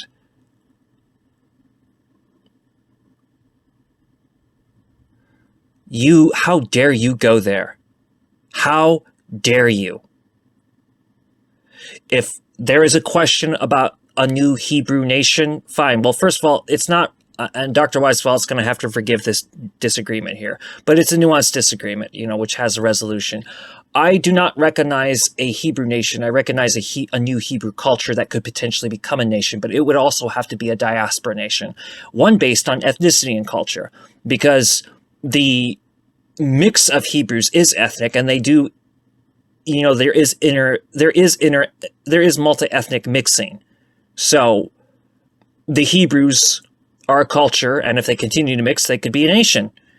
They have the culture for it, but they should be a diaspora nation. They should be scattered around, like Syria and Lebanon and Egypt. And for those of them that want to stay Jewish, they should take Baal Teshuvah from Neturei Karta. And if they can't do that, there's the Baha'i faith for them. There's a serious divorce here that you are in denial of. Now, since you draw the absolutist line in the sand, you are either with the Jewish nation or with Amalek. Amalek calls itself the State of Israel. The Jewish nation is a diaspora nation, and the official worldwide rabbinate of the Jewish diaspora nation is Neturei Karta, and Neturei Karta doesn't recognize you, and I don't either. How dare you? Amilim, there are no words. You, Crusader Lilith, you are calling for a crusade. You think that we don't see what you're doing here. You think that we're not paying attention to the manipulation you're playing at. Go, hide, do what you do best. Hide behind the evangelical lobby. The Jewish nation condemns you.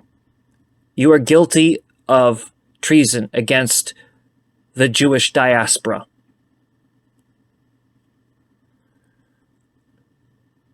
May Hashem forgive you, because I do not. Who've returned to the only Jewish home we have. The Jews of Israel are nothing like the colonialists French in Algeria or the British in India, all of whom could leave and go home to France or England. Israeli Jews can't go back to any country. Israel is their country. And as Jews, Israel is our country, and we are not going anywhere. Amalek, not really Israel, is not our country. How dare you? Like, really, how dare you? My country is Lebanon. Oh, how dare you? And my family never was in Palestine. My family was throughout the European world and the Arab world, and never in Palestine or Jordan, although Jordan sounds pretty nice. You are in violation of the 3 oaths, which are halakhically binding. I do declare, as the fact that I am a Jewish Orthodox man, and that I do stand with Neturei Karta, and that not only am I the cleric of public relations for the Bundist movement, but I am also an interfaith cleric. Studying the religions is my passion. Getting to know these people that you don't even see as human is my passion. I am not as acquainted with Palestine as Dr. Weizfeld, but I will say that really, I can honestly say I understand the Palestinians more than you do. I've talked to Palestinians. I've watched on Facebook Live young men and women in Gaza, live streaming on Facebook. There's no denying what is happening. The whole world knows. How dare you? Here's the thing. The Zionists are worse than the French and the British. The Zionists were working with the French and the British. Okay? They are worse than the Al Jazeera. You dare try to say, oh, they're nothing like Al Jazeera's. No, the Zionists are worse than any of them.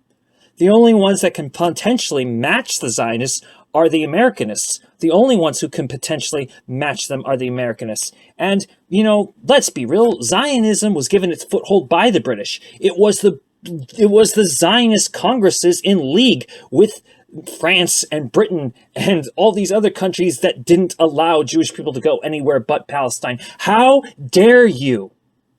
You are a liar. Crusader Lilith. You are a crusader. You are a crusader. You are a crusader. You are not Jewish. You are the enemy of the Jewish people, Lilith. Crusader Lilith, you are the enemy. I think you know by now that I always try to see multiple sides of every issue. My Rosh Hashanah sermon implored us to stay engaged in Israel, even as I criticized its government. I usually urge us to sit with the complexity and with nuances. But some moments give you clarity. Like in the beginning, when God created light, God separated the light from the dark. Today, as Israel is forced into a new Bereshit, a new world for Israel, for make no mistake, it will never be the same there again. The light was separated from the dark. There is no gray area here. The world saw what pure evil looks like. Evil is the barbaric massacre that Hamas carried out on Israeli soil.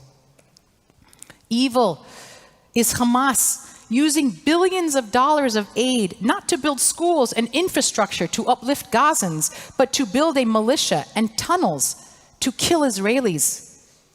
Evil is Hamas breaking all international laws of warfare and embedding themselves in civilian areas, wearing civilian clothes, because the death of innocent Gazans is a strategic tactic of their jihad. Well, first of all, your use of the word jihad is racist, actually. Jihad can mean inner struggle against your ego, struggle against fitna in the community. Fitna, by the way, is Arabic for stripe or upheaval or gossip. And jihad also means revolution.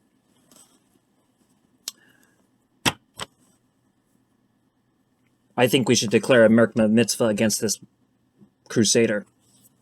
That would be a proper use of the concept. Nothing to do with Jewish supremacy, Judean supremacy, or Zionism for me to say that. But there is a such thing as a Jewish Jihad, a Merkva Mitzvah. And I don't know if that's the same word that the Zionists use. I'd have to ask Dr. Weizfeld if Merkva Mitzvah is the way that they describe it, because it's the way I describe it. And I take back my criticism to Dr. Weizfeld that he has publicly said somebody criticized him, and I appreciate that he shielded me and didn't mention it was me. You're a liar. Hamas gives aid to its people. They do build schools and hospitals. That's one of their big mandates. Also, they denounced the protocols of the elders of Zion when it was shown to them how much of a farce it was. They don't hate Jewish people. They may be a bit extreme. Perhaps they are. But extreme is... No one is extreme unless the conditions make them extreme. That's just the reality. That's just the reality. That's just the reality. You are a liar. You are a deceiver. You are a fraud.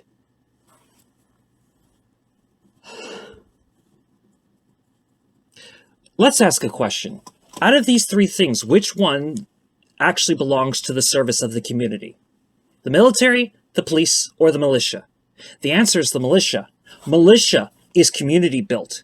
Military is the mercenary squad of the state, and police are the basically the executors within the state.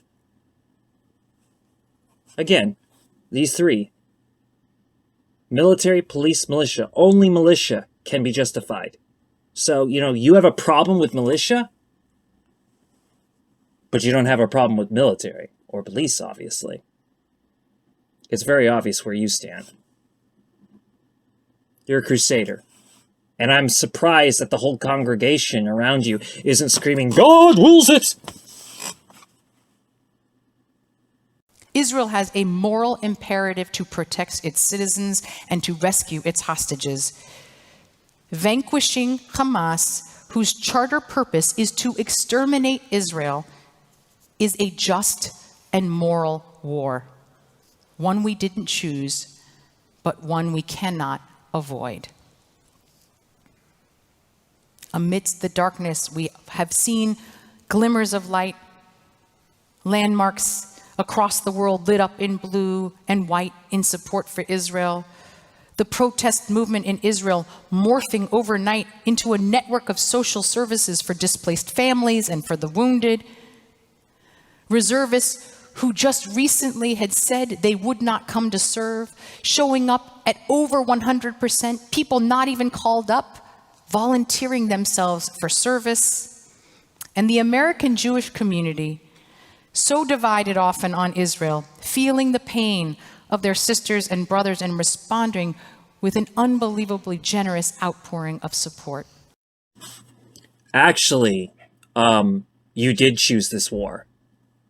And it is the Palestinians that are fighting for their right to exist. Jewish people are not under the threat of Hamas. Hamas is a response to the failures of the Oslo Accords. Crusader Lilith, I'm going to make sure that everybody knows who you are and that everybody understands how the money funnels into your congregation. You are a fraud, you are a crusader, you are not Jewish, you are a Protestant Christian pretending to be Jewish. There's no proof needed. I say so. And I will get others to say so. Because we, actual Jewish people, have been constantly disenfranchised by you Zionists. Oh, I don't see it. Where's the Jewish in you? As if it was some DNA thing. Then you, people like you, get up on the pulpit and denounce the whole racialist argument, but then you stand with those that cause the racialist argument. Your propaganda is pure sorcery. Lilith, you are a devourer of children. Your crusade is going to fail. It's already failing. Everybody knows about the Ben Gurion pipeline. Everybody knows about the plots to remove Palestine not only from the map, but to remove them from history. You know, the Nazis wanted to remove us from history. And you clearly want to remove the Palestinians. You know, despite your little bizarre, little nuanced, little lip service to Palestinians and probably Palestinian satellites. I mean, this stunt of yours is ridiculous. Drop the rest of the pretense. You've dropped most of the pretense. Drop the rest of this, because yes, we want to make it easier to basically shut you down. But you know, I mean, you're making it pretty damn easy so far. You know, it's very obvious. Like you're really losing your edge on this. You know that. You know, but you are exposed. Crusader Lilith, I denounce you. You are not Jewish. You are an Amalekite. You know what Amalek is? Amalek is infiltration. It is the selling out to hostile Gentile forces, just as Herzl and his guild sold out to the Christian Zionists immediately. In fact, they started their ideology to sell out, so that they could become like the others. I've defended the Soviet Union many times, and I still do, but I don't absolve the Soviet Union for its persecution of religion, which did happen. And I would like to clarify even further that the assimilation which happened to Jewish people in the Soviet Union was nothing compared to what the Zionists did to us. In fact, to some level, even though our religion was gone, we did maintain aspects of the Jewish culture in the Soviet Union. We don't have any of that in the State of Israel. You are the enemy. Ein milim. There are no words, but in the absence of words, we will turn to each other. As we create anew, we turn to the prayers of our people that has given us a language when we cannot find our own. Tonight, there's only one way for us to end. I want to ask all the rabbis and cantors who are here, including our rabbinic interns and our friends, Rabbi Brett Kritchever, Rabbi Cantor Robbie Whitner, and our dear Cantor Liz Sachs, please join us on the bima.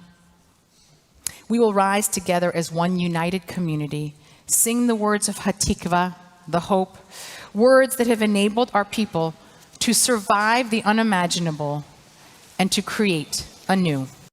We are not going to play the fascist anthem of Hatikva. You're cut off from here. But you know what we are going to play? We're going to play this.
We're now gonna go to the continuation from yesterday's video, the Here and Now episode with Ahmed of Palestine and Dr. Abraham Weizfeld.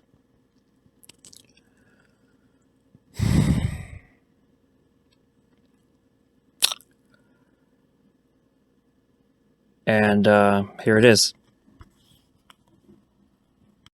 In Gaza. Yes, that's thanks to the calls by the West, including the Zionist Blinken and Zionist Biden and Zionist Justin Trudeau. And of course, Trudeau's calling for something or other now. Trudeau has changed his position because he lost the Jewish vote already because of the Nazi gate. So now he's appealing to the Muslims. It's not going to work. No. It's way too little, way too late, and way too short. He hasn't called for ceasefire. He's calling for pauses. Him and Madame Julie, his foreign minister, that empty-head person. Yet he has to justify this calls by reiterating the Western mantra of the Zionist public relation campaign. Israel has to be destroyed. Hamas has to be destroyed. Israel has the right to defend itself. Blah blah blah blah. I can tell you, as an Arab Muslim living here in Canada, from talking to many people in different groups, and the Liberal will get zero vote from the Muslim and Arab community. Very interesting. So this is going to be a minority government after the next election, because the NDP is going to step up. So there'll be the NDP, parties dividing the vote. I have to add. I have to say that the NDP had a good stand versus what's going on. They called for ceasefire. They condemned Israel's slaughter of civilians. And I guess most of the votes of the Muslim and Arabs will go to the NDP. Yeah. Justin Trudeau and the Liberal Party are most likely finished in Canada. As far as Genocide Joe, President Biden, as far as him and the Democrats go, I don't know. I'm not sure. He's likely to completely lose support from a lot of his original constituents. That doesn't justify voting back in Trump, but Trump could actually get back in office. There are those that say that that's impossible, or that, they'll never allow it, but I don't know if that's accurate. The United States is on a suicidal rush, and for what it's worth to President Donald Trump, he is the only American president in history to actually represent the United States of America. And, that's just all there is to it. I'm not in favor of Trump at all. I hated Trump, except that I kind of appreciated Trump because he caused so much civil unrest, which was very good. And at the same time, he just was mask off, which was very healthy. Like when we pulled out of Syria and he said, okay, we got to go back into Syria because we really need the oil. He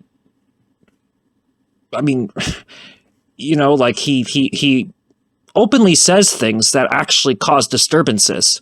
Like, he made people more angry than George W. Bush had. Like, more than Ronald Reagan had. Like, he caused the kind of uproar and anger that, Richard Nixon had caused. So, like, it would be useful in a way for Trump, but the only thing that makes it useful is that Trump will try to put us all in concentration camps, and that will cause outrage, and we'll fight back. Because nonviolence and pacifism has gone the way of the dodo bird finally. And, more people are realizing that being non-aggressive doesn't make you a violent person, and defending yourself or even overthrowing a tyrannical government doesn't make you evil or even terrorist. It just means that you don't like settler colonialism. So, yeah. Not necessarily going to the other fascist group, which called the conservatives. Yeah, that's right. What do we know of the losses on the part of the Zionist military occupation? About a week ago, I heard that it was about 130 tanks, or was it armored vehicles, that were destroyed, even though they had 950 tanks that were entering into the Gaza. Have you heard anything more? Yes. As of yesterday, I heard Abu Ubaidah, the military spokesperson of Hamas, that the total Israeli vehicles, mixed vehicles, tanks, bulldozers, APCs, jeeps, etc., it's over 200, either totally destroyed or partially destroyed. There's many Israeli special forces, infantry forces being cornered and trapped, and the positions they were in, they've been booby-trapped and blown up. Yet the Zionists, they have been giving us one death every 2 days. Like the total death, I think it stands at 53 Israeli military, which is the number is go beyond that. Maybe I would say, being conservative here, maybe four folds, maybe 200 plus, plus maybe hundreds others injured, many in serious conditions. It's a very close quarter, fighting. And like from the footage I've seen that Hamas or Al-Qassam released, like they're killing the Zionists like in droves. So it's not definitely it's not 53 dead Israeli soldiers. It's way more than that. But they cannot release the numbers for fear of reaction within the Zionist society or community, because they're very sensitive of the death toll. If they tell them the real death toll, it'll be uproar within the Zionist entity. Yes. Will start calling for the withdrawal of their boys and girls, or boys actually, from the war front. I don't know if this is common knowledge or not, but one of the ways that the IDF propagates itself as so progressive is that they actually will take pictures of young teenage Israeli girls and post them all over social media.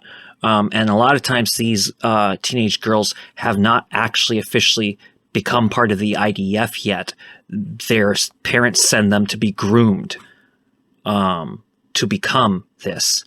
So I do appreciate, and they're not Israelis, they're new Hebrews. I do appreciate any new Hebrews within the Zionist state who are anti-Zionist. I'm just very sad that you're such a minority. In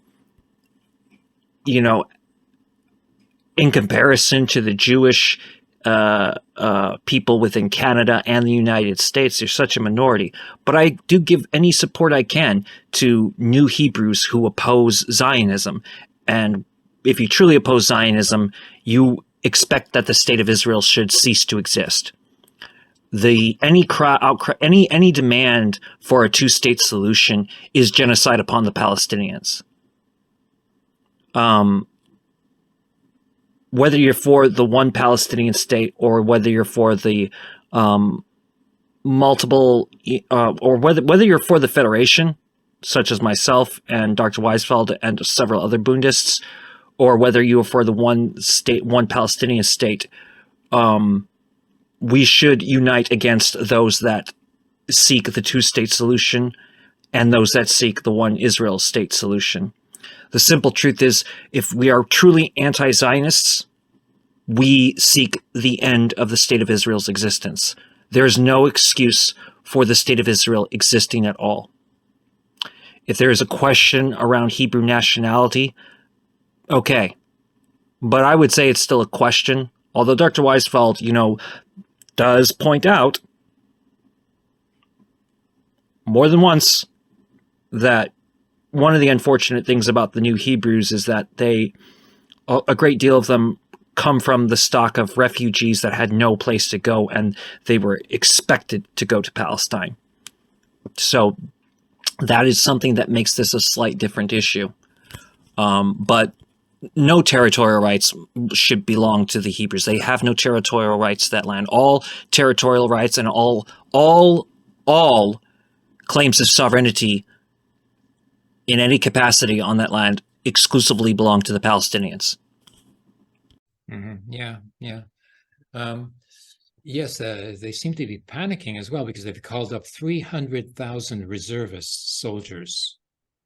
Yes, they did. But you know what? The word going around within the Zionist entity that only 20% of those reservists replied. The 80% they don't want to go to war. So they're actually that's a good number. They get maybe 60, 70,000. That's it. Who is really fighting now in Gaza is the actual career army. It's the core army. Is not the reservists. Yeah. Whereas the other reservists, they give them other jobs to terrorize the Palestinians at the West Bank, killing workers, killing olive grove pickers, etc. Defending the settlers, yeah. Or defending the settlers, or go with the settlers when the settlers goes into the Palestinian towns or villages to commit pogroms. Yeah. Against the Palestinians. That's what they do. And if anybody stand up to the Zionists, they shoot them. Facts. Absolutely correct. Facts. Completely correct. Yeah. You know, when I heard the figure of 300,000, being mobilized, I thought that they all would, have to respond, like it was compulsory, but it's not necessarily compulsory, huh? Well, it is compulsory, but they cannot arrest 200,000, put them in jail. Oh, I get it. Yeah, that makes sense. I mean, some of them ran away to Europe or United States. Others, they just stayed put where they're at their homes. And the army cannot mobilize military police to go arrest all these people. It will be huge undertaking to Yeah. So maybe 60 or 70,000 accepted the call and went to their units, but the rest did not. Well, I was concerned when I heard the number 300,000, because I thought that's such a number of soldiers would be so much of an exaggeration to go and, like fight in Gaza, like it just wouldn't make any military sense, So I thought that actually, the military logic involved, with mobilizing so many soldiers would be to go and move in on the West Bank and to move in on the northern sector, into Jenin, Nablus, and where the militants are, and to carry out a sweep there and do another, mowing of the lawn there, and give it the Gaza treatment. Well, they are doing it. They did it yesterday in Balata refugee camp. Yesterday. Oh, yeah? Yeah, they were 4 freedom fighters in a house in the refugee camp of Balata near Nablus, and a drone fired the hellfire onto the house, killing 4 of them. Destroyed the place they were hiding in. Wow. Yeah. So and they killed another young man in Tubas, just northeast of Nablus. And it just, the murder goes on and on and on and on. They just insisting to bring more, mayhem and terror to the Palestinians. Yeah, I know Balata camp very well. I was there in 2003, and I was just watching a video that I'd made from Balata camp of another military incursion in 2011. Last evening, I was watching my video. I have a lot of videos on my YouTube channel of Abraham Weizfeld, documentary evidence of what this Zionist military has been doing all along. And this, of course, is Sector A, which they're supposed to be, like banned from, like what are they doing in Sector A? That's a mirage. That's make-believe. Israel never abided with any agreement, whether it's within region or international. Nothing. There's over 1,000 agreements and resolutions that Israel has to abide with them. None of them Israel abided with them. Nothing. Absolutely nothing. By the way, we'll go back to the October 7th. Like many international law experts says, all these just could you hold a second? Just hold a second. Sure. Okay. Hello? Yeah, I'm sorry. Somebody trying to call me. All the areas that Al-Qassam attacked on October 7th, it's areas that were slated to the Palestinian or the Arab state of 1947 partition plan. So basically, these people, or Al-Qassam, when they attack to liberate their own land. It's a Palestinian land. It's according to United Nations Resolution 181, which is give us that piece of land. So therefore, even if they killed so-called civilians, they are colonial settlers. And under international law, they have the right to fight them and even murder them and kill them. Again, I'm not, condoning or condemning. I'm just stating the obvious. That's a legal opinion. That's a legal. That's the law. That's a legal opinion. Exactly. And these are colonists, who are armed as well. Absolutely, they're all armed. Yes, of course. So that debunks the Zionist story. Beside the numbers, it's a hollow, like a Swiss cheese. Their argument about that. So the point is that the point is that this is a struggle, a battle of liberation. This is not a campaign, of extermination of Jewish people, as claimed by the government of the Zionist State. They're using the Jewish people, they're using the Holocaust to justify another Holocaust. This is what they're doing. Absolutely. Like in Palestine, and I remember my father, who was born. My late father was born in 1900, and he was telling me about Palestinian Jews. They were just another Palestinian. They never looked at them as what their religion is, Jews, or Christian, or Muslim. It's just this is Hayim or David, or what. They would not even call them David, Dawood in Arabic.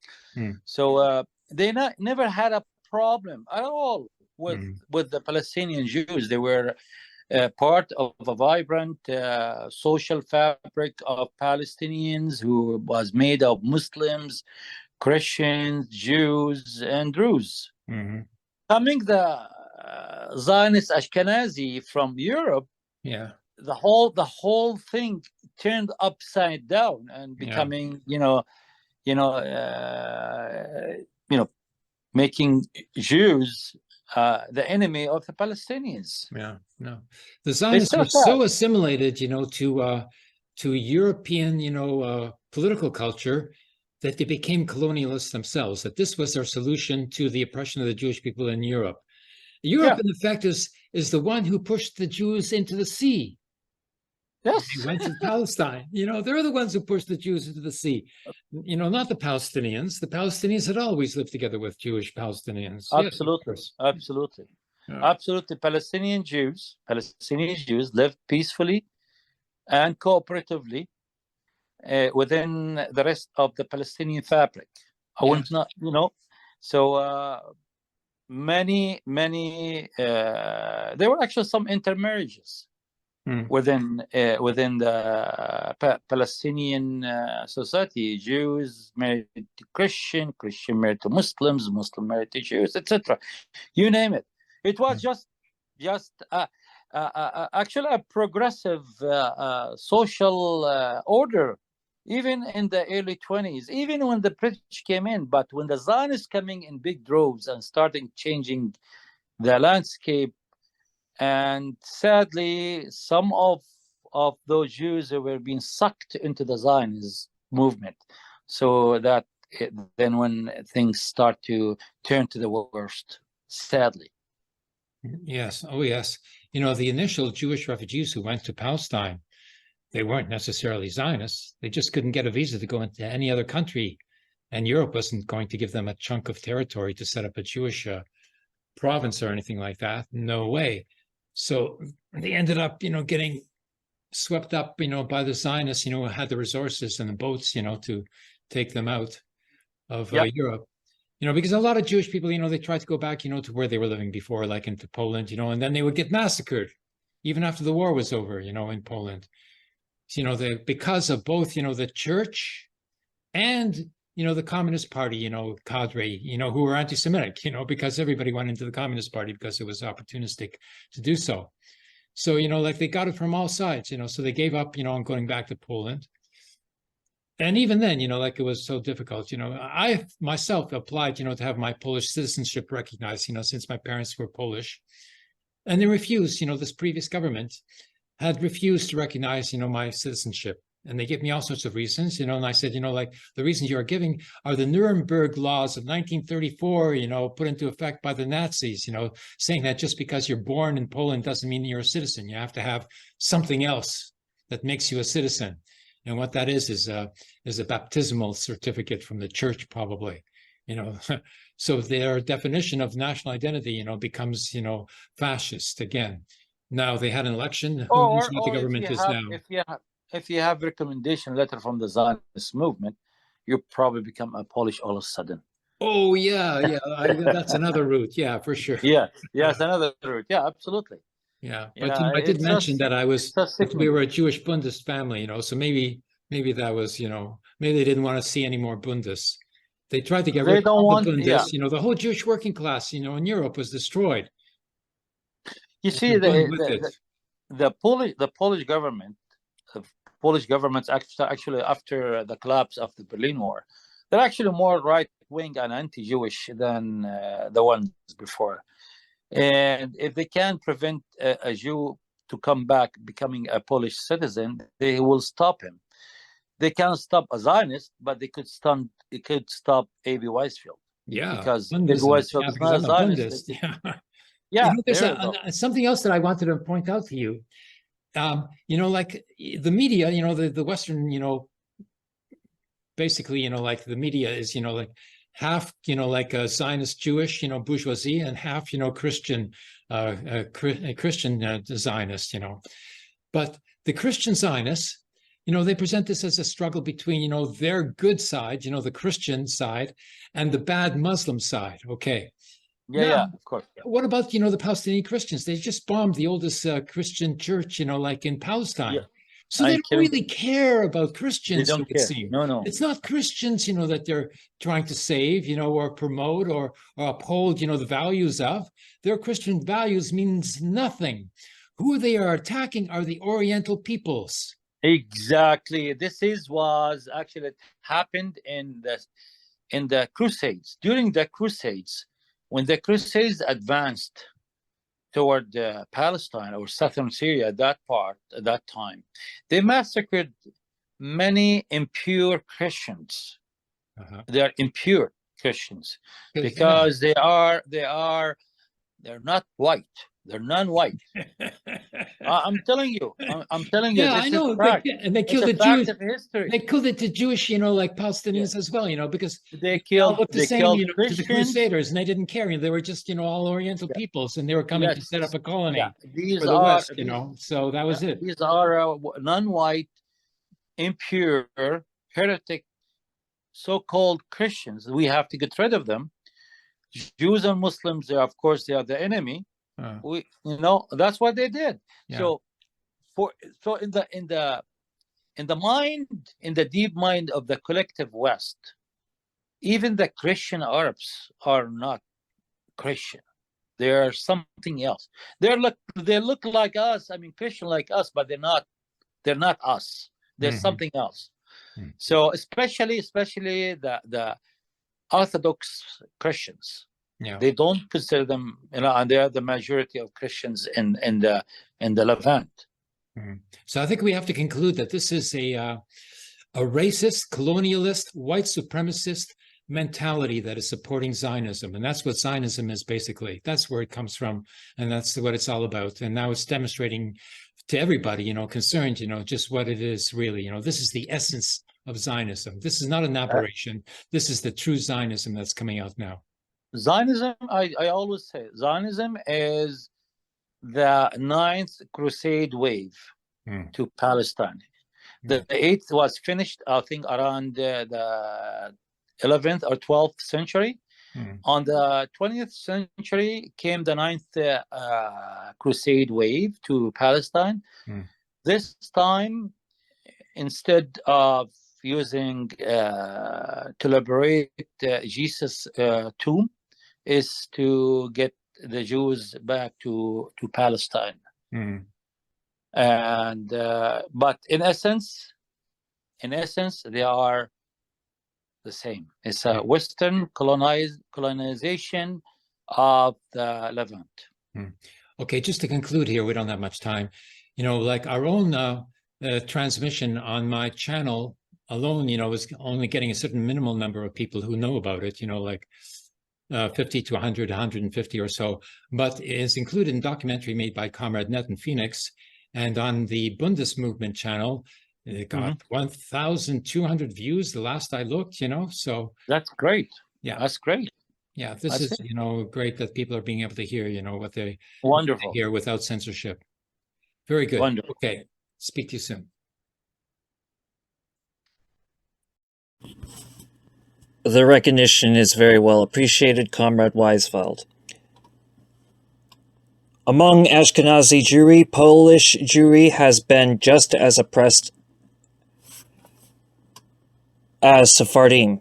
Further elaboration, Ashkenazi Jewry, both before and during the Holocaust, had it the worst among the Ashkenazim. The primary victims of the Holocaust were Jewish Ashkenazim.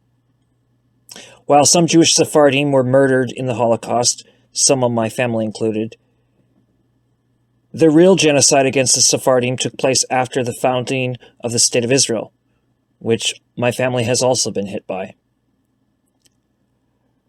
Polish Jewry and Sephardi Jewry share much of the same scars. From the British to the Nazis to the Zionists, we have seen a ninth crusade, which continues today.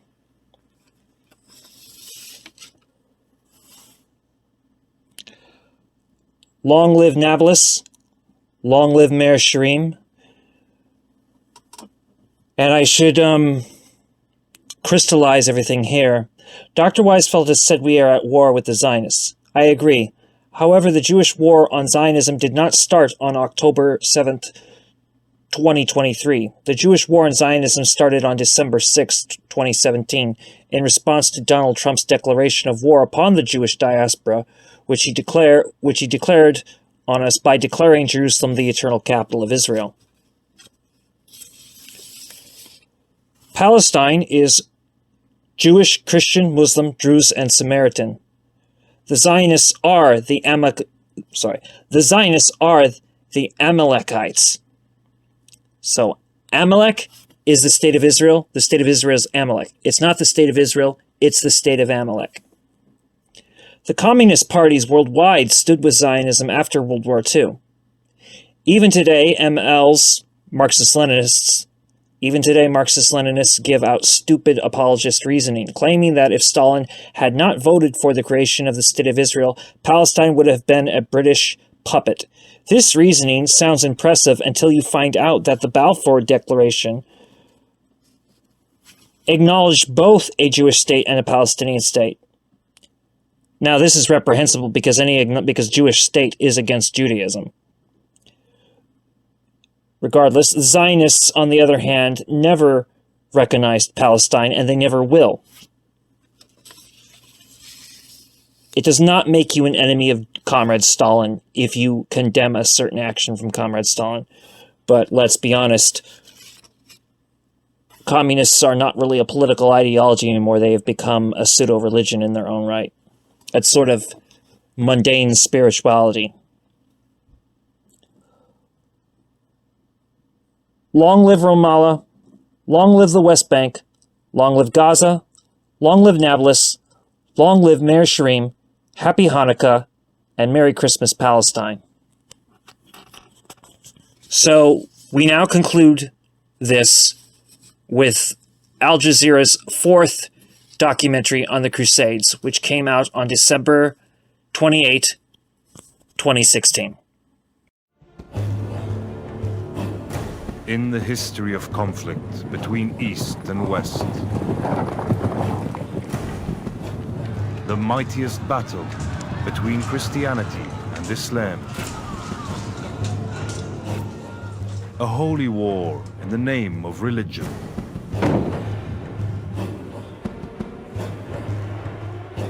For the first time, the story of the Crusades from an Arab perspective.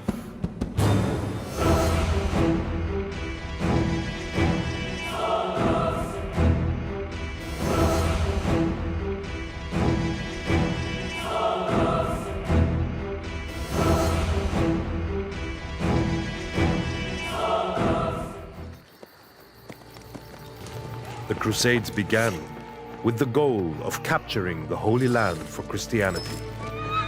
Yet over the years, it evolved into something entirely different. إنوسنت وضع استراتيجيته في نظرية أن العالم الإسلامي هذا يمثل أمامنا حية، هذه الحية لا تموت إلا بقطع رأسها، والرأس في العالم الإسلامي حتى يومنا هذا هو مصر. إذا وحنت مصر فقد سقط العالم الإسلامي كله. Once more, the holy city of Jerusalem would fall to the Crusaders, but this time through the conclusion of an infamous treaty. ملك محروم يتوجه لتنفيذ الهدف الأسمى للمشروع الصليبي الذي تقوده البابوية، وإنه ينزل القدس ولم ترك نقطة دم واحدة ويتسلم المدينة دون قتال ببلاش.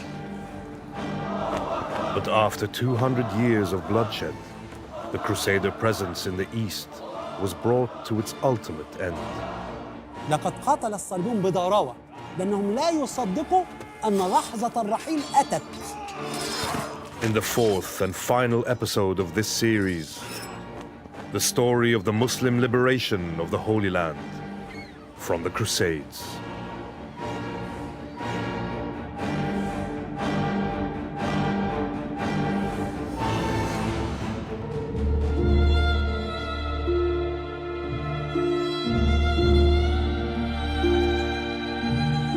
The year 1193. Damascus, the capital of the Ayyubid state.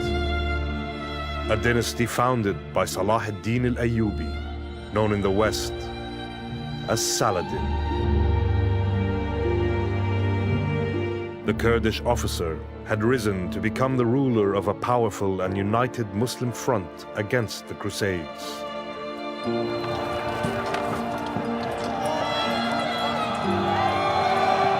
Six years earlier, he had crushed the Christian forces at the Battle of Hattin and opened the way to the liberation of Jerusalem.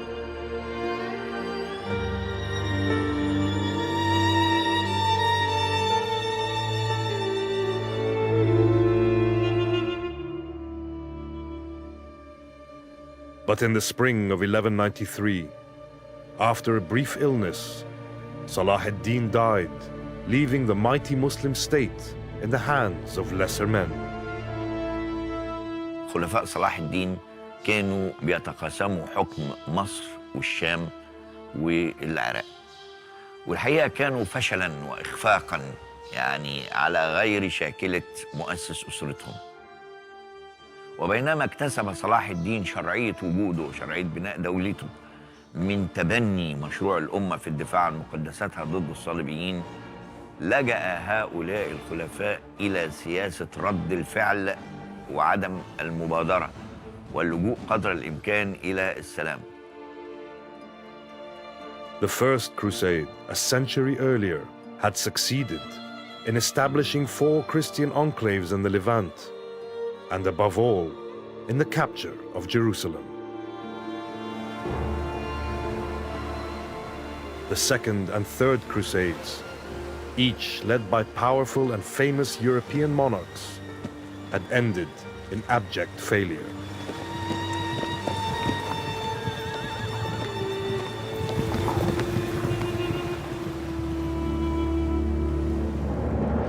By the end of the 12th century, after 100 years of Muslim fightback, the territory under Crusader control was reduced to a tiny coastal strip in the Levant.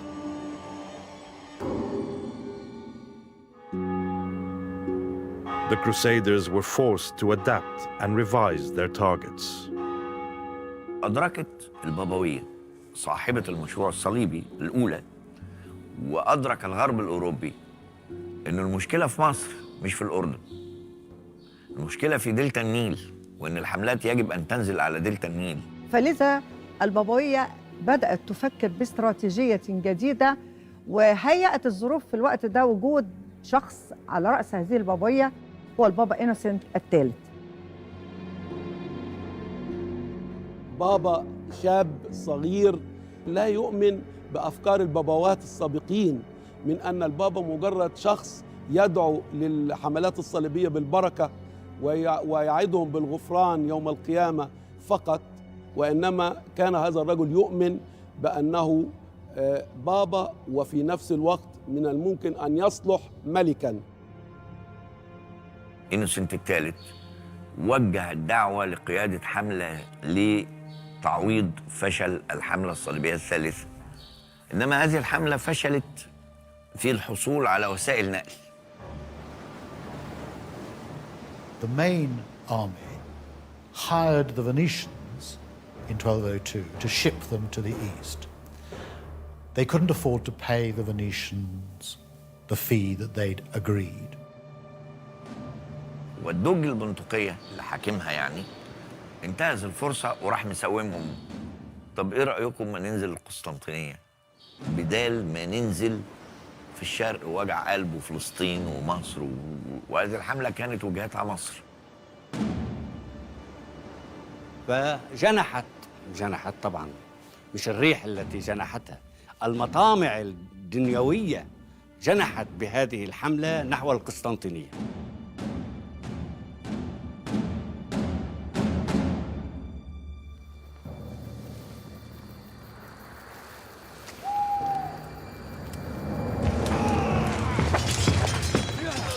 And they end up sacking Constantinople in 1204. This is a remarkable thing for a crusade to have done, to have sacked the greatest Christian city in the world. And it's something that provokes outrage across many parts of the West and, of course, in the Greek world too. And interestingly, one contemporary Greek writer says, look, when Saladin recovered Jerusalem, what did he do? He spared the Christians. And what have you done? You Christians, you've taken a Christian city and you've killed Christians. You should follow the example of Saladin. He was superior to you in the way that he behaved here. الغريب في هذا الموضوع إن البابوية التي تحرك هذا الفكر الصليبي أو الحركة الصليبية نجدها تبارك موقف الصليبيين من الكنيسة الأرثوذكسية. فهذا يبين لنا أن الفكرة الدينية أو الخلاف الديني بين الكنيستين جعل البابا إنوسنت ينظر للبيزنطيين كأعداء للملة المسيحية وسواء بينهم وبين المسلمين.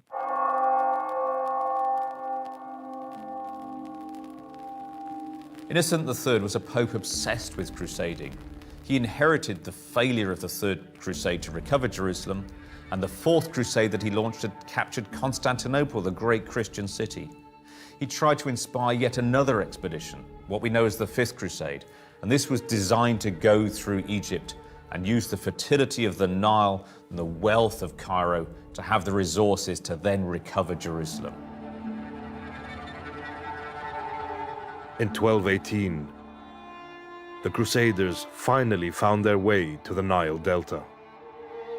The armies of the Fifth Crusade landed in Egypt and captured the port of Damietta. For 3 years, the Crusaders made no move to advance southwards towards Cairo. But when they finally did, their move would prove disastrous.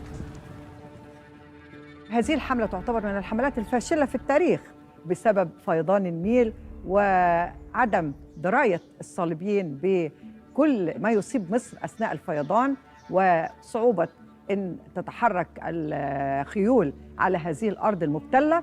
كل ذلك أدى إلى فشل الحملة وعودتها دون أن تحقق شيء.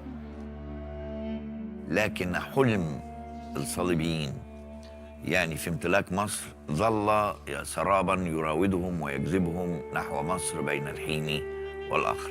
فلذلك عاود البابا وعودت البابوية الدعوة لأباطرة الغرب لأنها لم تجد شخصيات تتحرك، فلم يكن أمامهم في الفترة دي غير الإمبراطور فريدريك الثاني. حاول البابا بضغط شديد جدا حتى يقوم بحملة صليبية، ولما امتنع فريدريك لمدة 2 رمى به بالحرم الكنسي، وظل البابا يحضه على ذلك حتى نشبت الحرب بين جيش البابا وفريدريك الثاني لعدم قيامه بهذه الحرب الصليبية.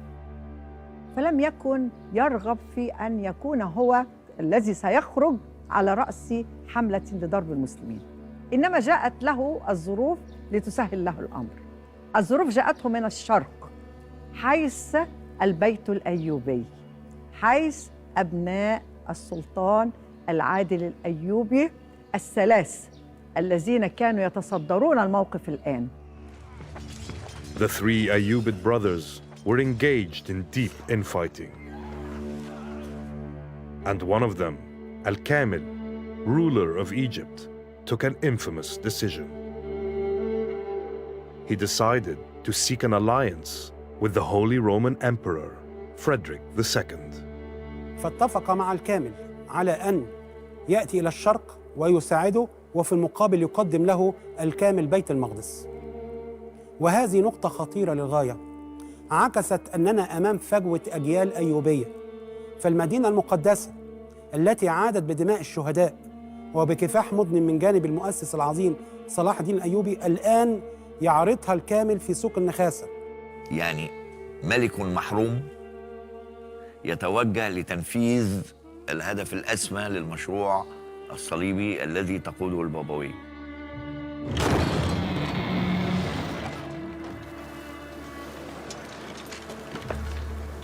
إنما الأكثر غرابة إنه جايب أسطول ضئيل مع حوالي 300 فارس، وإنه ينزل القدس ولم ترك نقطة دم واحدة، ويتسلم المدينة دون قتال ببلاش.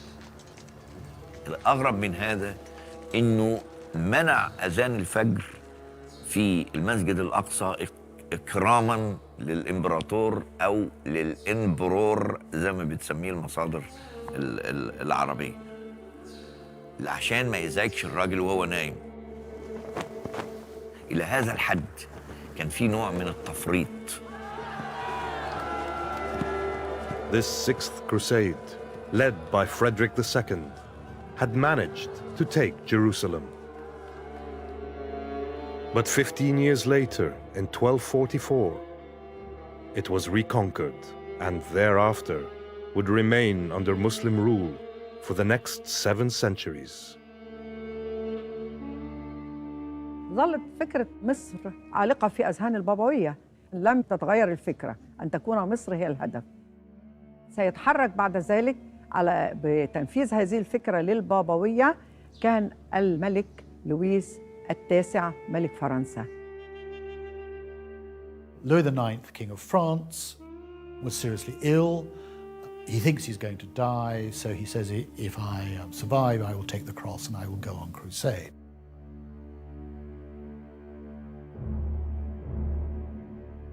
وكان لويس التاسع ملك فرنسا الذي هيأ نفسه ب50,000 مقاتل لحرب صليبية يريد يسترجع بها القدس، ورأى أن القدس تابعة أصبحت للسلاطين الأيوبيين في مصر.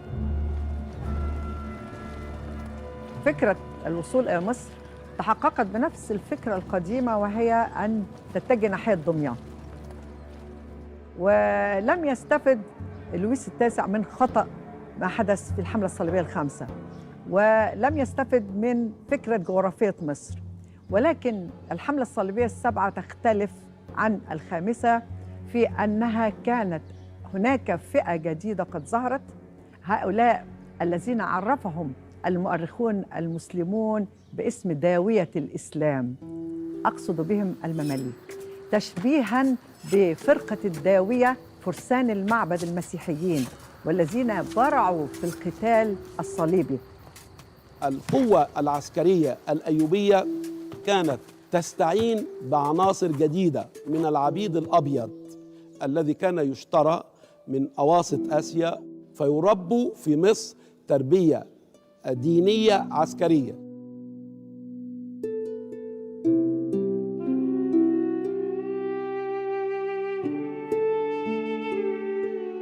Retracing the path of the Fifth Crusade, Louis IX led the armies of the Seventh Crusade south from Damietta towards Cairo.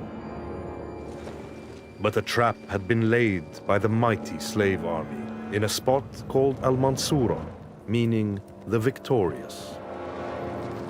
تركوا الصليبيين يدخلون المدينة في هدوء، واعتقد الصليبيين أنه لا قوة عسكرية الآن تواجههم، فدخلوا المدينة ثم انقض عليهم المماليك فقتلوهم في شوارع وأزقة المنصورة.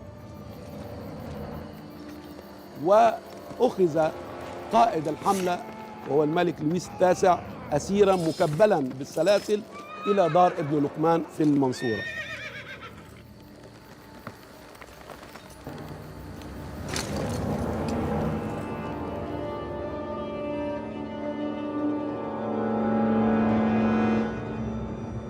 The year 1250 not only marked the Ayyubid victory over the Seventh Crusade, but ironically, the end of the whole Ayyubid dynasty. Bolstered by their strength and number, the Mamluks, the slave warriors, rose up to overthrow Salah ad-Din's successors and take control of their master's state. صادف هذه القوة الجديدة الوليدة خطر أخطر من الصليبيين. هذا الخطر هو خطر المغول الذين نجحوا في اجتياح العالم، وأصبح العالم الإسلامي نصيبه هو الآخر أن هاجمها رأس هذه القوة آنذاك وهو هولاكو الذي جاء إلى بغداد في 1258 وقضى على الخلافة العباسية والخليفة المستعصم، وسقطت بغداد وسقطت خلافة المسلمين. هنا كان الاختبار الكبير الذي سيكون لهذه القوة الوليدة.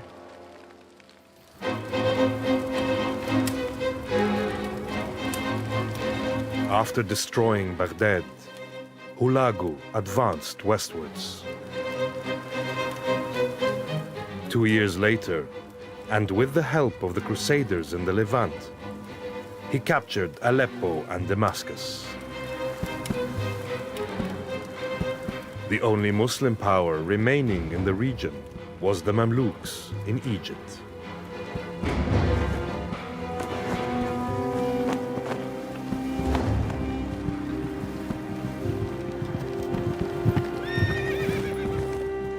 السلطان المملوكي سيف الدين قطز جمع رجاله من كل صوب وخرج إلى فلسطين وقابل الجيش المغولي. والتاريخ يحفظ لقطز عبارة خطيرة جدا لكي يحفز رجاله وإسلامه. والسماء والسماء والسماء والسماء والسماء والسماء والسماء والسماء والسماء.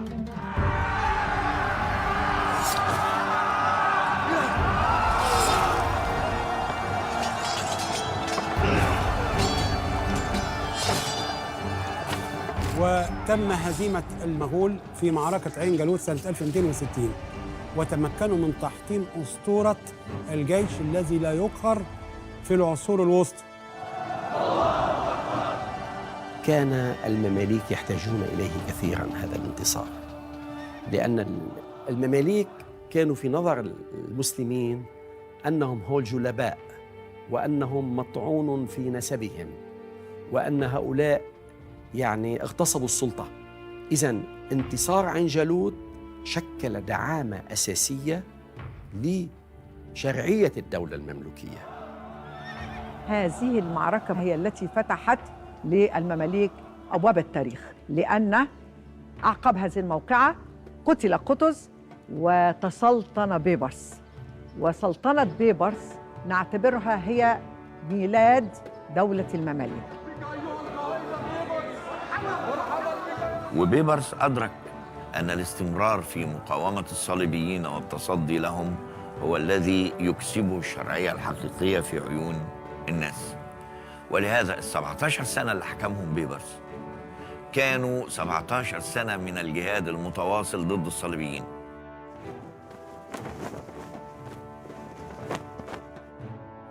الاستراتيجية العسكرية الإسلامية كانت تقوم على الحروب تجاه المدن وأسوار المدن.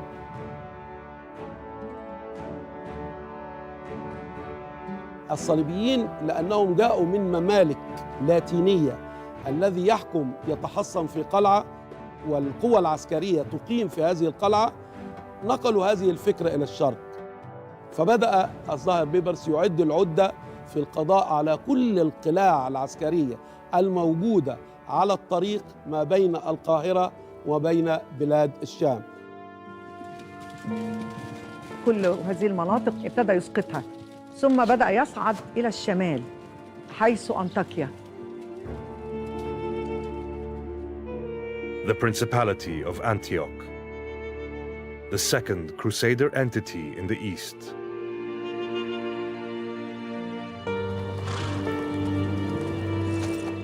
For 170 years, this fortified city had successfully resisted the Muslim assaults.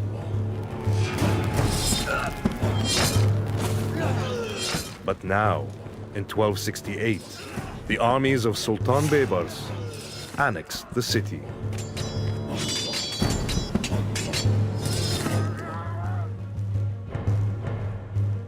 By the time Antioch falls to the Mamluks in the late 13th century, the Frankish states are pretty weak. Antioch itself is not the great principality, the great power that it had been during the 12th century. That really does spell the end for the Crusaders. The Crusaders were left with just a few tiny footholds, including Acre.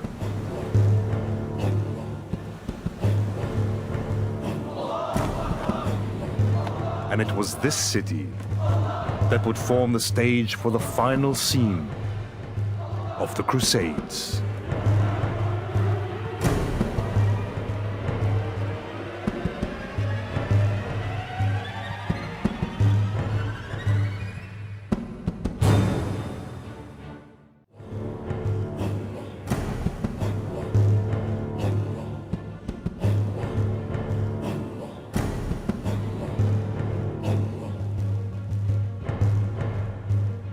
The year 1268.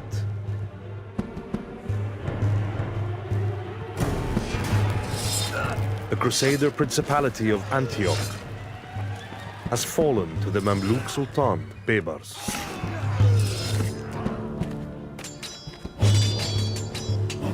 The Crusaders now found themselves in a critical situation, facing a Muslim power fully mobilized against them. Hugh III, the King of Jerusalem, now displaced in the port city of Acre, made contact with the Mamluks.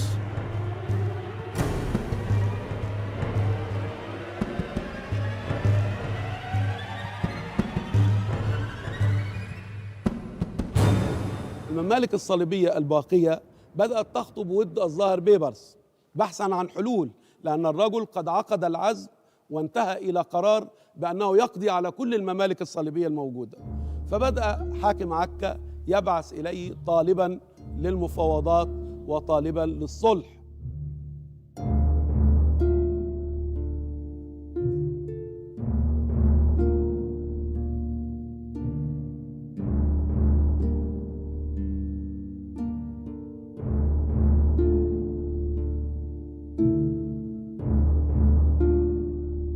يستجيب الظاهر بيبرس لهذه الفكرة ويبعث إليه المؤرخ الشهير ابن عبد الظاهر، وكان قد أوصاه الظاهر بيبرس بأنه إذا رأيت منه تشددا فتشدد فوق تشدده تشددا.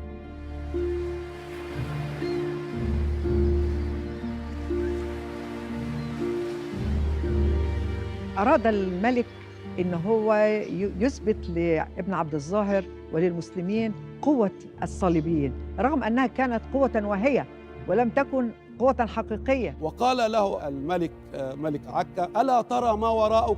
فنظر ابن عبد الظاهر وراءه فوجد جيوش من الفرنجة تقف على أهبة استعداد للحرب، فقال له: لقد رأيت ما ورائي، ألا تعلم أن هذه الجيوش لا تمثل عشر ما هو موجود في سجون المماليك في مصر من الفرنجة.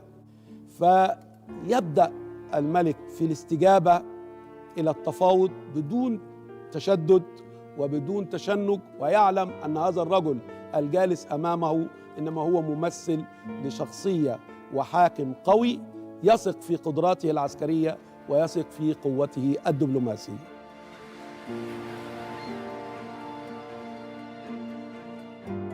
During his 17-year rule, Baybars had captured all the Crusaders' inland fortresses. His military successes were reminiscent of the late great Sultan Salah ad-Din. شخصية صلاح الدين وبيبرس تتلاقيان كونهما من غير العرب. بيبرس مملوكي وصلاح الدين كردي. هذا قاد المسلمين لإسقاط مملكة بيت المقدس الصليبية، وهذا قادهم لإسقاط إمارة أنطاكيا الصليبية.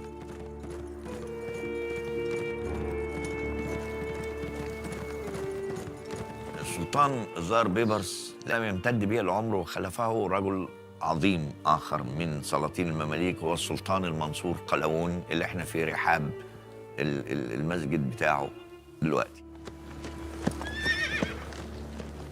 جاء قلاوون ليستكمل المسيرة، لنرى أن طرابلس هي الهدف الآن للمنصور قلاوون. واستنفر القوى الإسلامية الموجودة في بلاد الشام، واستطاع بالفعل أن يسقط المدينة وأن يقضي مثل ما فعل سلفه تماما على كل مقاومة في داخلها. يعني إذا قلنا إن بيبرس نجح إن هو يضرب 50% من الوجود الصليبي، فإن قلاوون نجح في أن يضرب 40% مما تبقى من الوجود الصليبي. نلاحظ حاجة واحدة: ماذا فعلت أوروبا في خضم كل هذه الضربات؟ لم تقدم جنديا واحدا. لأنه في الوقت اللي احنا بنتكلم فيه ده أواخر القرن ال13 ابتدت الدول السيادية تبان في أوروبا، وابتدت المشكلات الخاصة بهذه الدول تستغرقهم. وفي نفس الوقت بدأت هناك حركة البعد قليلا فقليلا عن سيطرة الكنيسة على الدولة في أوروبا. فمن هنا ده اللي طمن المماليك على أن ليس هناك من قوات أوروبية سوف تأتي، وده أيضا اللي أضعف الصليبيين وبدأوا هم يهجرون الأرض نفسهم، لأن علموا أن أوروبا أصبحت مشغولة بحالها ولن تقدم مساعدات للصليبيين الموجودين في بلاد الشام. أيقن المنصور قلاوون أنه لا يمكن قبول أي تواجد صليبي في المشرق الإسلامي، ولذلك بدأ يعد العدة ويحشد الحشود ويخطط للقضاء على آخر معاقل الصليبيين وهو عكا. Qalawun assembled the army and set out from his capital, Cairo. But as soon as he reached the outskirts of the city, he fell ill. المنصور قلاوون يستدعي مماليكه ويستدعي ابنه الأشرف خليل، ويجعل مماليكه يقسمون على كتاب الله أن يطيعوا مولاهم وسلطانهم خليل الذي تلقب بالأشرف، وفي نفس الوقت يأتي بابنه خليل ويجعله يقسم على كتاب الله بأنه لا يترك أثراً لموضع قدم للصليبيين في المشرق الإسلامي، فأقسم الأشرف خليل على ذلك. تجمعت القوى الشامية والمصرية حول أسوار عكا، وفي نفس الوقت كان الأسطول المصري يهاجم شواطئ عكا ويحرس هذه الشواطئ من أن تأتي إليها إمدادات من أوروبا.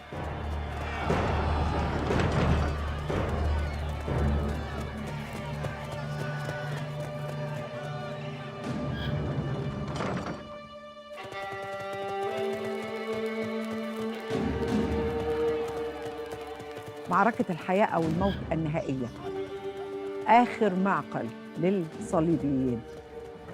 بالنسبة للمسلمين قوة، استماتة، قيادة من قبل الأشرف خليل.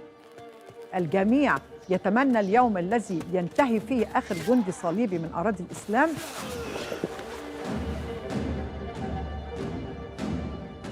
لقد قاتل الصليبيون بضراوة، لا أقول بطولة، اللص لا نصفه بأنه بطل. قاتلوا بشراسة لأنهم لا يصدقوا أن لحظة الرحيل أتت.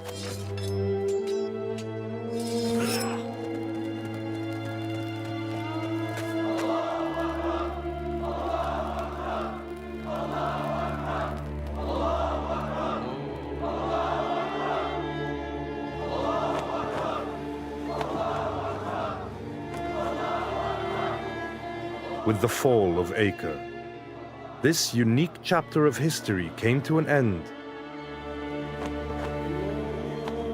After almost 2 centuries of bloodshed.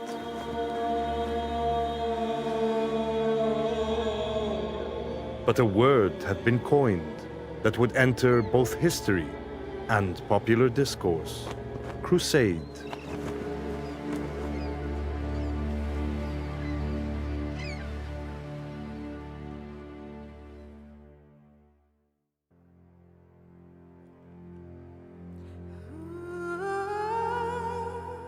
هذا المصطلح لم ينشأ قبل نهاية القرن الثاني عشر.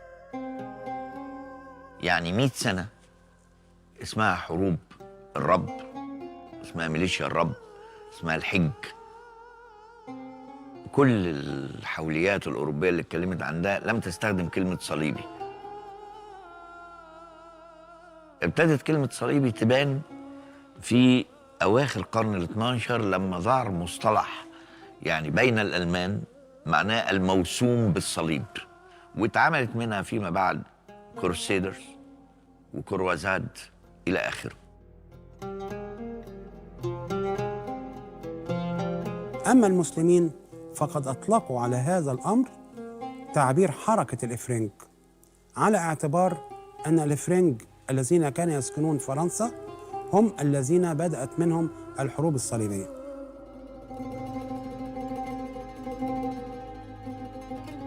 كل المؤرخين المسلمين بلا استثناء لم يستخدموا اللفظ صليبي، لأنه هم أدركوا أن هذه ليست حرباً مسيحية، وأن هذه ليست حرباً دينية، على الرغم من استخدام راية الصليب ليها فسموها الإفرنج. ولأنه في عدد كبير من المسيحيين الشرقيين عايشين في المنطقة، فهم أدركوا أن دول ضحايا لهذه الحرب زيهم زي بقية المسلمين.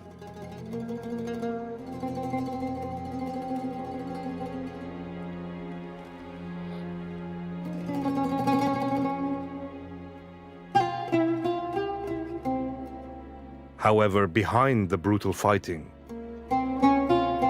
was a unique opportunity as Western Europeans came to know their opponents, away from the sites of sieges and battles.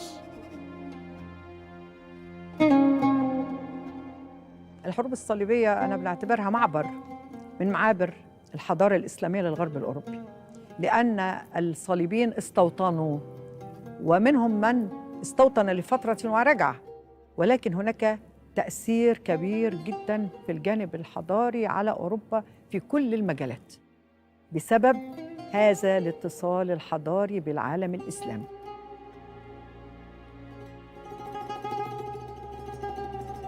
Les croisés ont appris beaucoup de la civilisation arabe.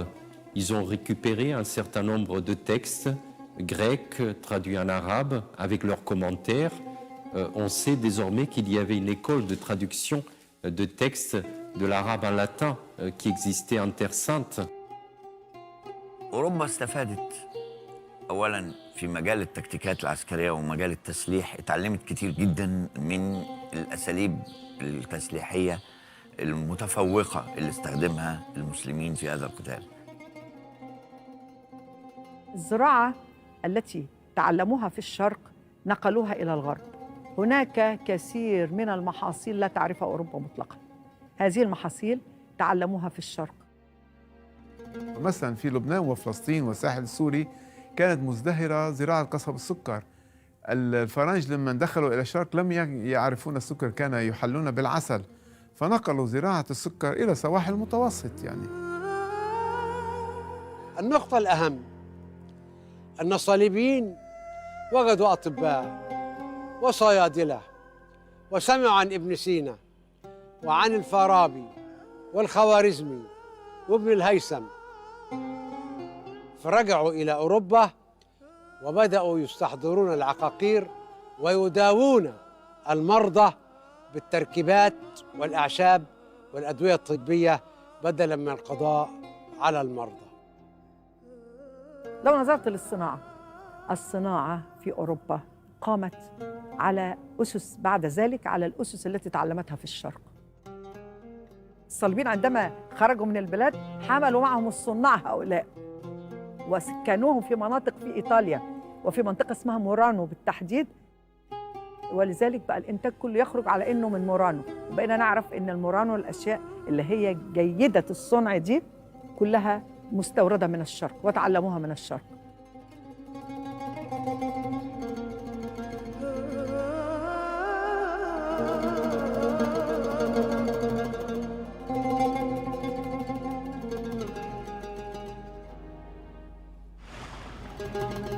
What they left in the Middle East is debatable. They obviously left a number of large castles and structures, which in their turn influenced local architecture.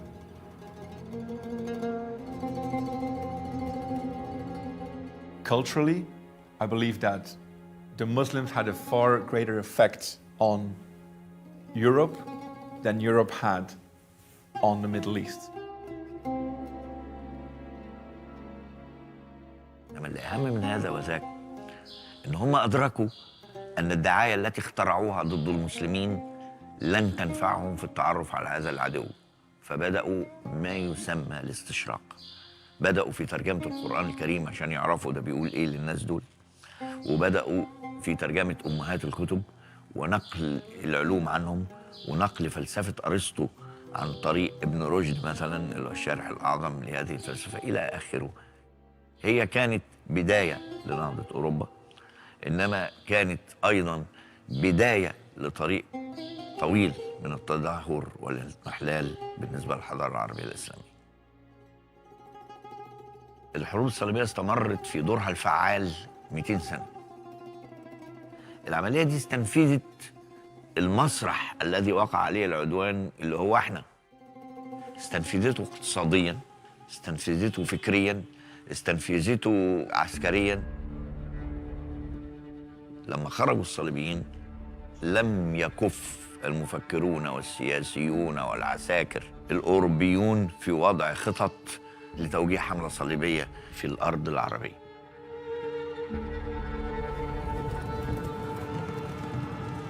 Five centuries after the fall of Acre, the last Crusader foothold in the Muslim East,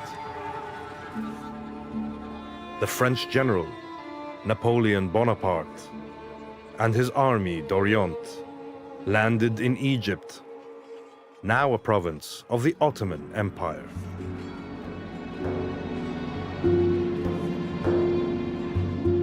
After capturing Cairo, he moved his army to the Levant.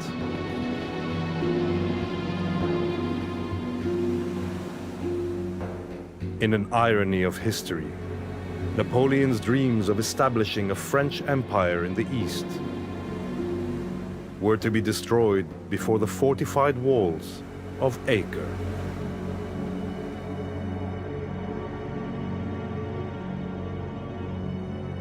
But despite the failure of the Napoleonic campaign, it would turn out to be the opening scene of a second wave of European occupation. نظر كثيرا بعين الرضا إلى الحملة الفرنسية أيام نابليون على أنها امتداد للحروب الصليبية. الاحتلال الفرنسي للجزائر لقي تشجيعا وانبهارا من الجمعية الوطنية الفرنسية باعتباره مشروع صليبي.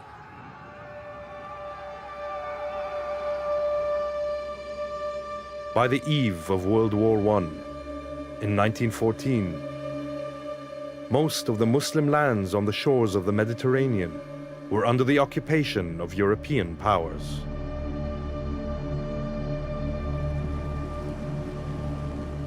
In December 1917, during the British war effort against the Ottoman Empire, General Edmund Allenby entered Jerusalem after the city surrendered to his forces.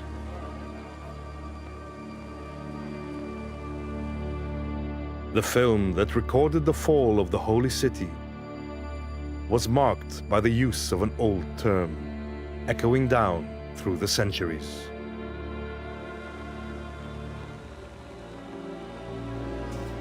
"30 years after this scene, and under the auspices of Western powers,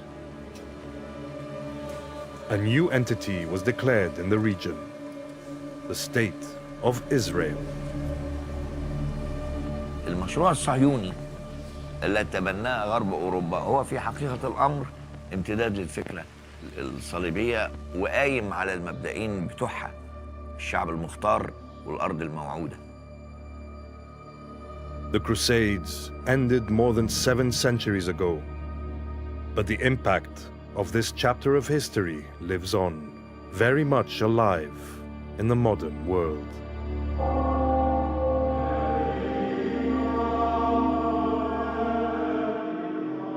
الحروب الصليبية مشروع كانت بتقوده الكنيسة المؤسسة القائدة في غرب أوروبا وفشل. التناول معاه باصطلاح تعويضي نفسي حوله من مسألة سلبية لقتل الآخر إلى مسألة إيجابية، لدرجة إنه لو في حملة لمساعدة المرضى النهاردة يقولوا يعني هنعمل كروسيد لمساعدة مرضى السرطان مثلا.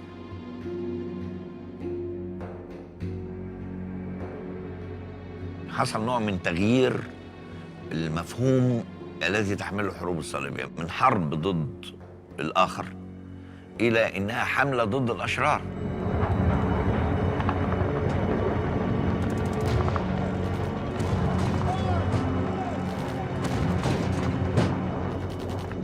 This crusade, this war on terrorism is going to take a while. And the American people must be patient. I'm going to be patient. Ça m'a scandalisé beaucoup plus. C'est un anachronisme. Et puis aussi, cette utilisation d'un symbole religieux dans notre monde occidental, qui est un monde laïque, où on sépare très bien, selon le principe du Christ, des évangiles, le temporel du spirituel, à César ce qui est à César, à Dieu ce qui est à Dieu, et bien que cet homme revienne à une vision médiévale, où la religion peut être érigée comme une arme de guerre, c'est une aberration terrifiante. لا يزال هناك نوع من التبجيل لعملية الحروب الصليبية. ما يفهمه المؤرخون والباحثون في غرب أوروبا حاجة، وما هو مستقر في الوجدان الأوروبي حاجة تانية خالص. لو أنت تشوف نتاج الحروب الصليبية في الفن والأدب والفنون التشجيلية والمسرح وكده في القرن ال19 والقرن ال20 ولغاية دلوقتي، هتلاقي إنه حولوها إلى مسألة مهمة جدا في تماثيل ولوحات. ده في متحف الحروب الصليبية في فرنسا في شهادات إن جده الأعلى ده كان من ضمن الحروب الصليبية عشان يكتسب مكانة.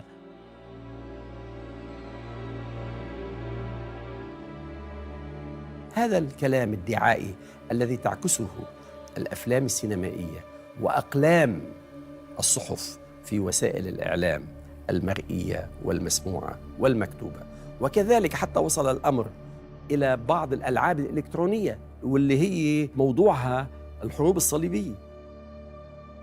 الخلاصة التاريخية أنها حركة استعمارية إمبريالية استغلت الدين واستغلت اسم الصليب واتخذوه علما على لباسهم وعلى خيولهم وسميت حروب صليبية. For hundreds of years, the struggle has continued in the very same lands.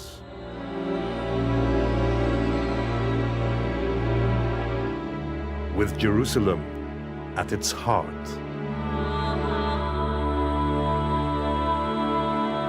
As though this land, regardless of its holiness, seems destined to live in eternal conflict between its inhabitants and invaders,